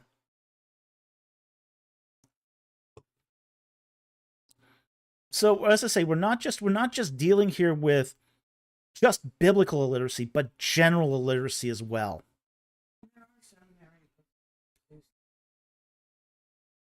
Don't blame. Yeah. Yeah. Yeah. My producer brings up the point here that we've heard seminary professors say, don't blame us for the bad state of the pulpit, the bad state of preaching. We get students who don't read and cannot read. Now, that's terrifying when you've got a seminarian who can't read and doesn't read. I mean, this is what I said. This is one of the things that sort of drives me nuts.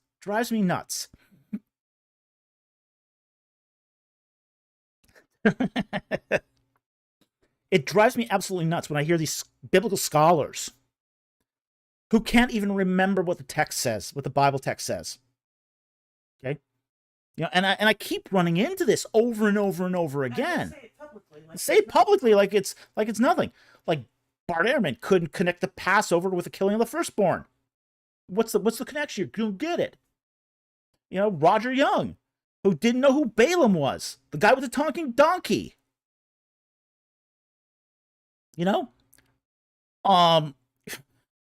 Titus Kennedy, who couldn't remember that the letter in Judges 11 was addressed to the king of the Ammonites. Basic biblical literacy from our scholars is right now in the toilet. Yeah, let's not even start with Kip Davis. I mean, he's gotten so much wrong. It's clear he doesn't read the literature. He doesn't read the archaeological literature. He doesn't remember the biblical literature. And he doesn't read. He mocks reading. Yeah, Kip Davis mocks reading.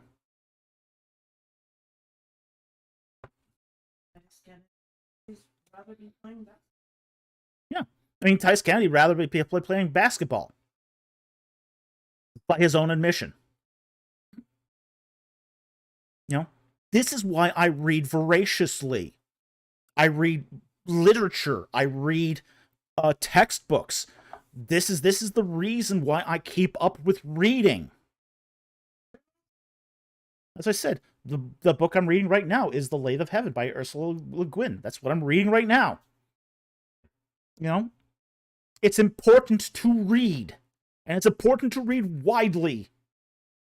And it's important to read frequently. Yeah, you're constantly having to input literature into your head to keep the synapses of reading going. Yeah, it's like any muscle. The more you read, the better you read.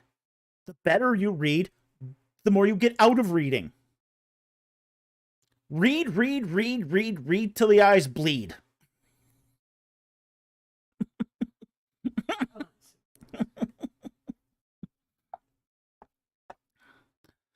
Jimmy the Jew said, I got rid of cable in July 2015, and it was the best thing I ever did. I have been reading and listening to 75 or more, I think he means books here, a year. Oh, that's good. That's really good. We got rid of our cable in 2010. It was the last time we had cable, and we haven't had it since. Yeah, I kind of forgot we ever had it too. Well, we had it because we couldn't get rid of it. Yeah, we couldn't get rid of it. It came with the phone service. It came with the internet connection. We needed the internet connection, but they insisted we took the cable too, because it would cost them more to put a discriminator on the cable than give it to us for free.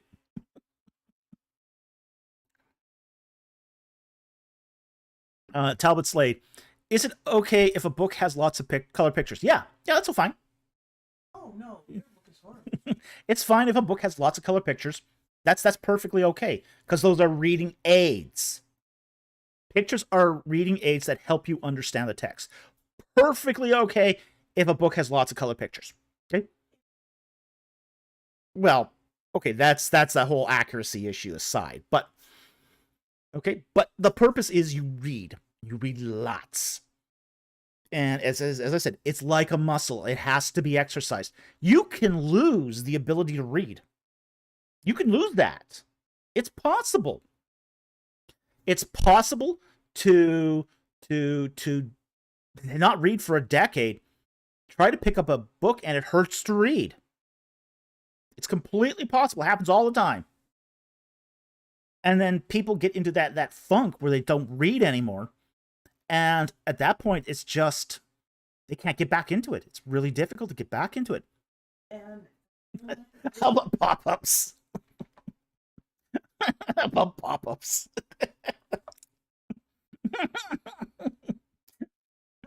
Just as long as it's the G-rated kind, okay?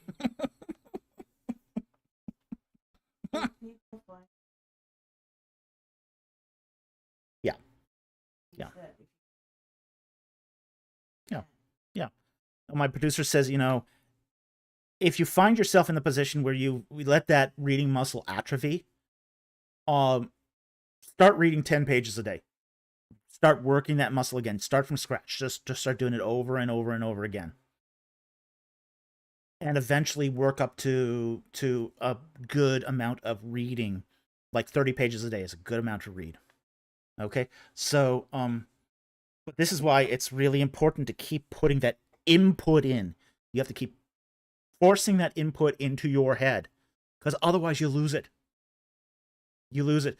I don't think Bart Ehrman was that ignorant of the Exodus text when he first graduated. He's just lost it over 40 years of atrophy. So.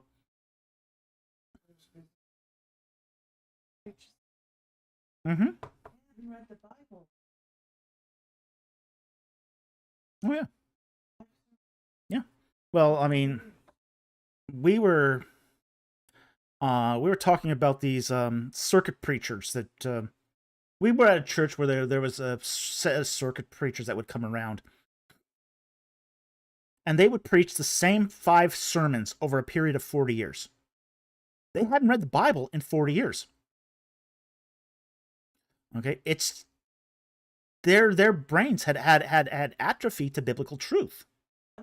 In that church said they had heard that same sermon by the same person. Yeah.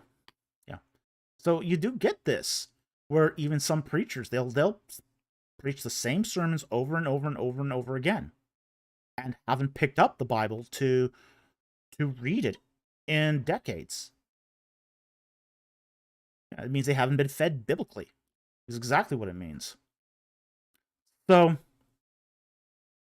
it's an essential for not just literacy, general literacy, but biblical literacy too. That you read constantly. You read your Bibles constantly. You read your other nonfiction and other fiction. You just keep reading. Reading is what keeps your mind active and flexible. Okay, so I think we've covered that. Thank you very much for the super chat. Very much appreciated. I think we have one more super chat here, which is cool because I think we are almost at the end of the night here. Go right to the bottom here. Yeah. One more super chat here and then we'll take a couple of non-super chats and call it a night. And this super chat is from Answering LDS for $1.99. Thank you for the super chat. Are the Exodus population numbers idealized or mistranslated? That's a really good question. Here's the problem, and you're talking here about the census numbers, particularly the census numbers from Numbers chapters 2, and I believe it's 25. Let's see if that's the right quotes here. Numbers chapter 2, yep, and I think the other one is either 25 or 26. It's probably 26. Yeah, it's 26. All right. Now, there's a couple things we need to know about these numbers. First of all, there's a lot of disagreement. This is really controversial how to read these. Okay. There is at least nine different interpretations of these numbers. Okay. 9 different interpretations. You got the literal interpretation that these numbers are absolutely accurate figures. Okay, you got that. You've got, say, they're a reconstruction of the Davidic census. Okay. You've got an interpretation that says that these are clans and clades. You know, an interpretation of the word aleph or elef. You got an interpretation that these are exaggerated because this is war genre. So you've got a huge number of interpretations here. In fact, we did a whole video on this.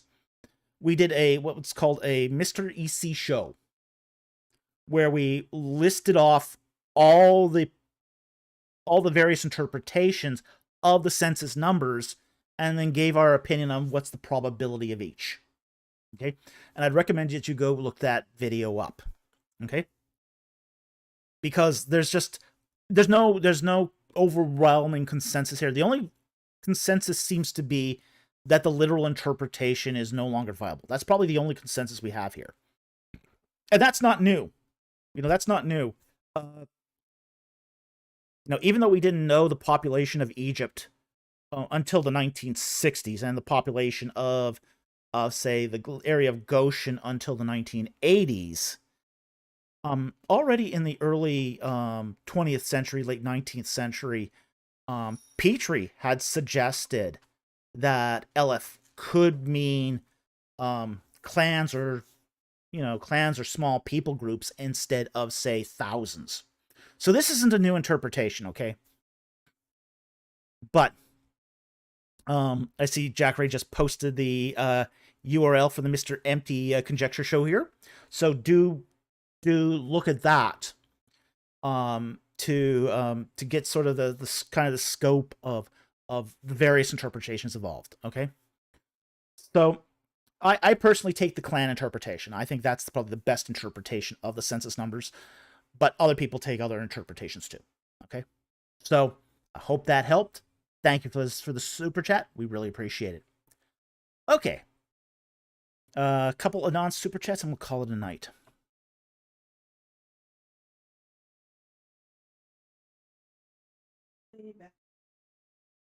$8.11. Okay.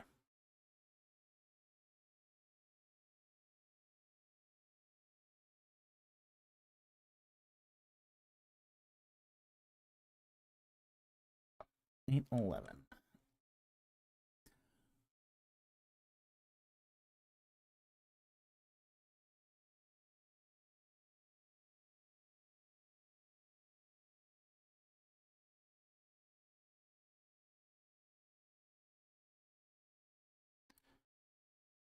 That's a long ways back. Okay. All right. 811, the one by Harry Stark. Okay. He asks, Harry Stark asks, there are people who say only the Romans wanted to murder Jesus. The Pharisees are completely blameless. How would David respond? Okay. I think here that the it wasn't only the Romans. Okay, it wasn't only the Romans. According to the Pharisees, Jesus had committed blasphemy by being a man and claiming to be God. Okay, so they did want to deal with him. Okay, this is why when he's arrested, when Jesus is arrested, the first place he's brought is to the Sanhedrin. Okay, that's where he's brought first. He's not brought to Roman authorities first. He's first brought before the Sanhedrin, who they have this trial in the middle of the night. Okay? Because they're doing it in a cover of darkness, because they're afraid of how Jesus' followers would react to this. So they do this clandestine trial in the middle of the night. They find him guilty of blasphemy. Okay? That's when they ship him off to the Romans. But the Romans don't care about blasphemy. So Jesus actually trades hands a couple times. You know, they take him to Pilate. Pilate doesn't want to deal with this mess. You know, Pilate is a very difficult city to run. He doesn't want to get involved with this. So he sends him off to Herod. And Herod just says, you know, not my circus, not my monkeys. Sends him back to Pilate. Okay. Now Pilate has to deal with this. And they basically sort of they politicize this. The leaders of the Sanhedrin, which is actually made up of both Sadducees and Pharisees. Okay, so it's a mixed body. So the Pharisees were involved with this, and so were the Sadducees. They were both involved. And they basically said, well, you know, are you loyal to Caesar, Pilate? No king but Caesar. And, you know, they said Jesus claimed to be king of the Jews. Caesar is king of the Jews. Well, you wouldn't see Romans saying that. You know, that's not something that the no, this is not. I mean, you know, the Romans wanted to keep the peace. You know, that's why they crucified people. Okay, they crucified political agitators, people who created trouble for the Romans. If you created enough trouble for the Romans, you got crucified. Okay? So these are the circumstances under which Jesus was crucified. He was crucified as a political agitator. But the political charge was really a pretense for the blasphemy charge. So the blasphemy charge was a crime to the Jews, but not a crime to the Romans. The political charge was a crime to the Romans, but not to the Jews. So the Pharisees, who had basically first crack at Jesus, convicted him of blasphemy and then just had to find a way to kill him. And that killing, since he was in custody, wasn't permitted to be spontaneous anymore. He was in custody. If they had found him on the street and just stoned him, that would have been the end of it. But he kept evading, kept escaping. Jesus it was a very slippery one. Every time they tried to stone him, you know, he would slip back into the crowd. He'd be gone. Where'd that Jesus go? He was an escape artist. Mm-hmm. Yeah, there was a plan and a purpose to this. So, you know, Jesus was not going to allow himself just to be randomly killed. They would have to go and arrest him. And once they arrested him, he was then in custody. They couldn't just randomly stone him or throw him off the precipice of the temple. That happened to some of one of the disciples too.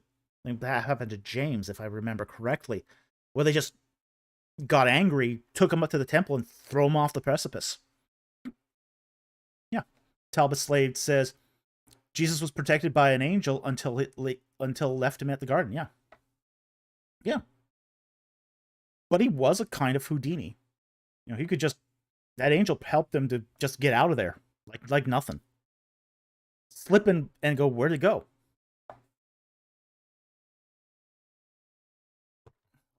Yeah, so, but once he was in custody, he couldn't just be randomly stoned. There had to be a process that was followed according to Sanhedrin rules. So, they declared him guilty of that blasphemy charge, and then had to sort of force the hand of the Romans to carry out a death sentence. And that was done with a political charge. And really, I mean, that wasn't even, that charge, would have been dismissed if it hadn't been for the rabble-rousers in the crowd basically saying, there's no king but Caesar.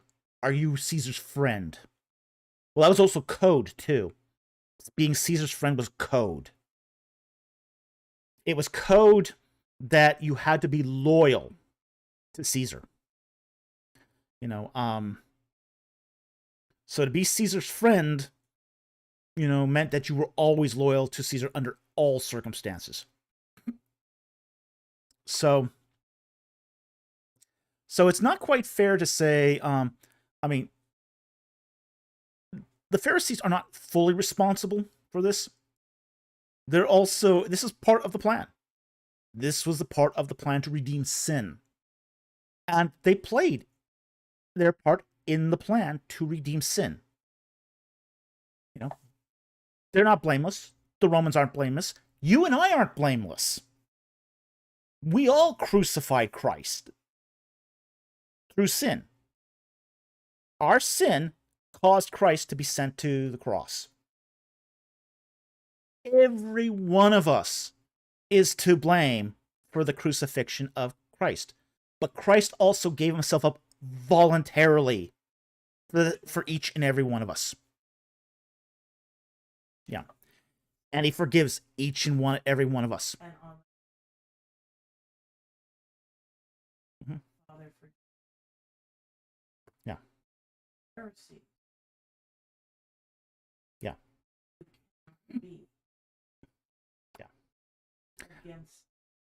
Yeah. And basically Christ on the cross says to the Father, forgive them, for they don't know what they're doing. The Pharisees were forgiven too. They're forgiven too. The Romans were forgiven, and we're forgiven. It's our own sin that nailed him to the cross. So, yeah. All have sinned and come short of the glory of God. All of us. So, I hope that covers that question. Thank you very much for the question. Very much appreciated. Okay, any other non-super chats you want to take?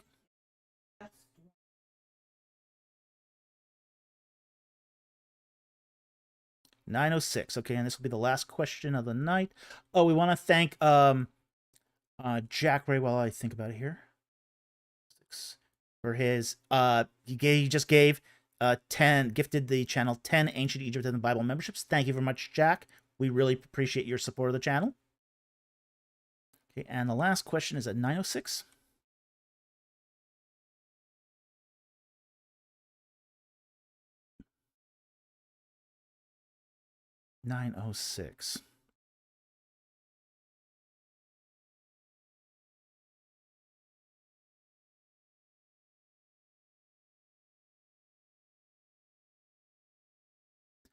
Oh, okay.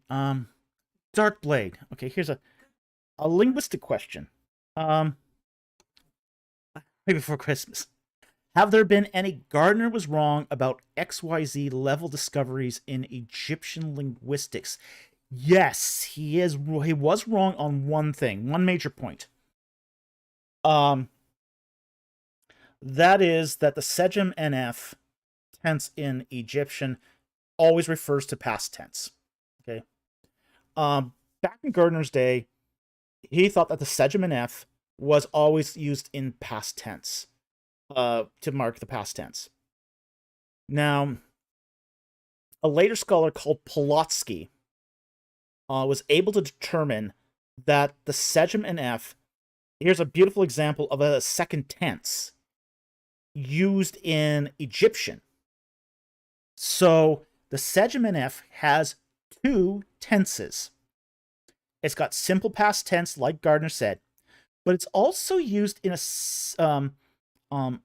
second tense as a just as clause at the beginning of a sentence. So you'll sometimes see the Sejm and F used as a clause at the beginning, and then a normal Sejm F. So that what happens here is that instead of being interpreted as the past tense, it would be like for example, just as something something something, this also happened. Okay, so it'd be used in that kind of way where it's a just as kind of clause at the beginning of a sentence, and then that subordination is leading up to that second bare Sejm F afterwards. Okay, so it's one of those places where Gardner was wrong about the existence of the second tense. And I think this is one of the things I mean, Gardner was a great linguist. He got so much right. So much right. I just saw that super chat. Oh my. We'll answer that in a moment. Okay. So, yeah, and the Sejm, I love the use of the Sejm F, NF as a second tense. I think it's really wonderful. And occasionally people will give me a little piece of text to translate, and they'll go, yeah, here's my proof of this thing, and it's like, oh, look, it's a second tense, and it completely changes the meaning of the translation. It's really sort of often will flip older translations on its head. So, yeah, absolutely, Gardner was wrong about the Sejm and F always being a simple past tense. That's probably the big point. That's probably the big disagreement he would have with, say, modern Egyptian linguistics. But his textbook's really good. I'll say that. If it wasn't for that one area, that's a fabulous reference textbook. If you can ever get your hands on it. It's gotten really pricey now that it's out of print. Oxford University Press finally retired it from their line, so you can't get it in print anymore. And then the price of that book has just shot up. There's no reference grammars right now being used. Yeah. Yeah. So Egyptology students have to bootleg scanned copies.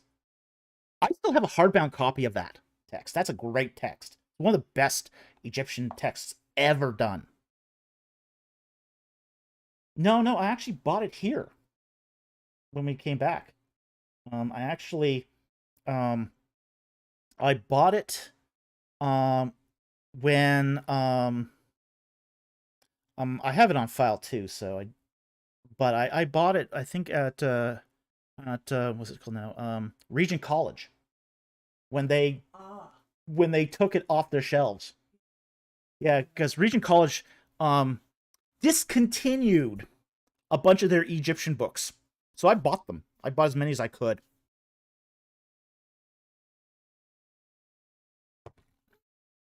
Okay, so last one here, the last super chat here from Talbot Slade for a very, very generous amount. Thank you so very much for this. $199.99. Thank you so very much. That's a very generous super chat. We really appreciate it. And we really appreciate your generosity to the channel over the past year. It's been wonderful. And he asked the question, do you miss the furniture store? Not in the slightest.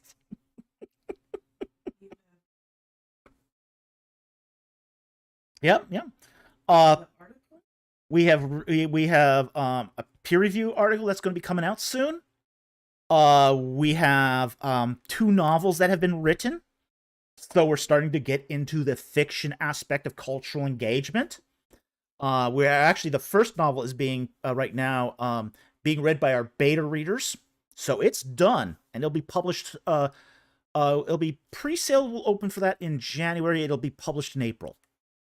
Okay.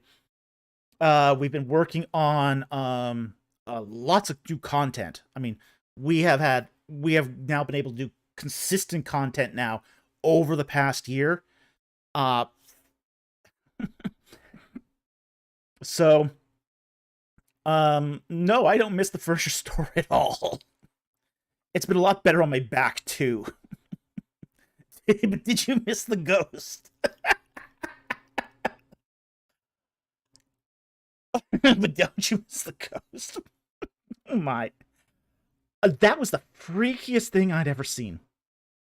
I mean, that was freaky. I never thought that a furniture store could get so weird.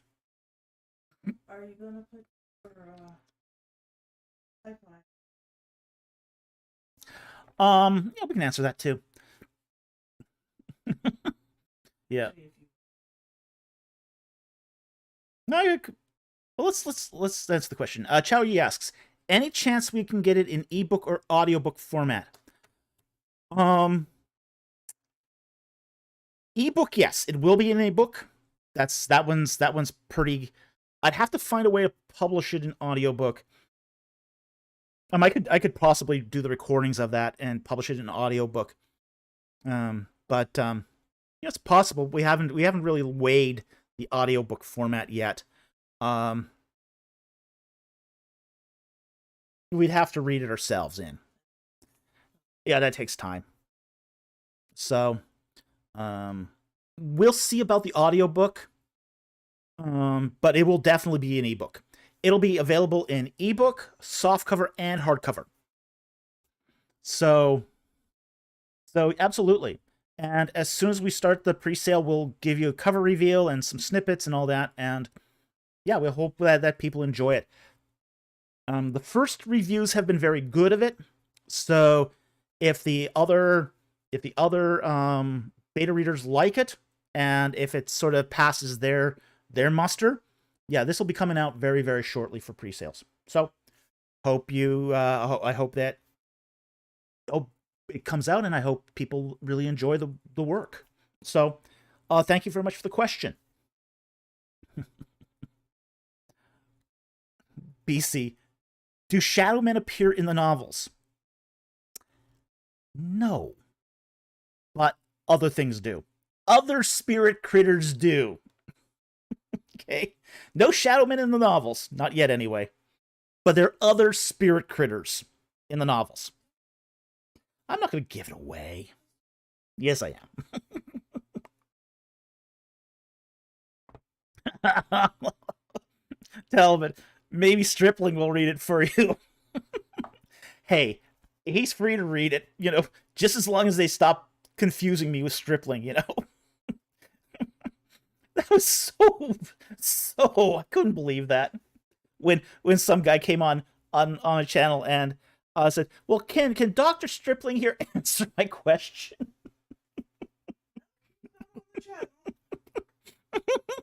I still remember when they confused me with Stripling. I mean, I can understand why they got my last name wrong, because everyone misspells my last name, but when they started calling me Dr. Stripling, that's when I knew I needed to take better care of myself.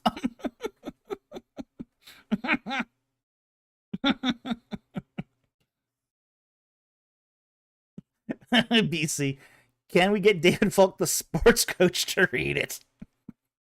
Will he be shouting like a Frank Turk? Get Frank Turk to read it. The shouty audiobook. spend money to be shouted at in a little bit of post-traumatic stress disorder.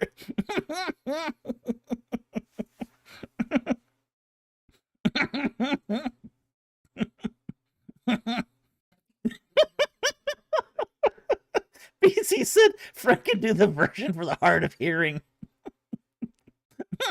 Jonathan Walker, we'd go deaf after a while and have no choice but to read. Yeah, okay. There's a good incentive to do a shouty version.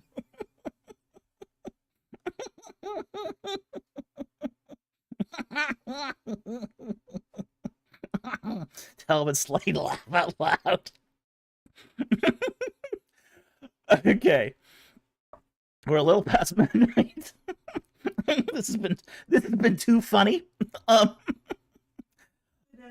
This is a good way to end the live stream. This was our Christmas live stream, so we want to wish everyone a very Merry Christmas. We're really glad you joined us tonight. Oh my gosh, the shouty version. I'm gonna have a problem getting that out of my head for a while. Okay. We want to wish you all a very Merry Christmas. Eat lots of turkey.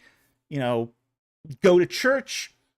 Celebrate the birth of our Messiah. Have a great week. We also ask that you just give each other gifts if you can even get them through Canada Post or wherever you are at the moment. Put some tinsel on the tree. Christmas isn't pagan. It's not pagan. It's part of our traditions. So celebrate the birth of our Messiah. We want to thank you all for joining us tonight. We want to thank those who gave gifts to the channel generously through your super chats and through PayPal. We really appreciate your support of the work we're doing. We also want to thank our Patreon and our YouTube membership subscribers, because you guys keep the equipment going, keep the infrastructure that keeps this channel up and running in good repair.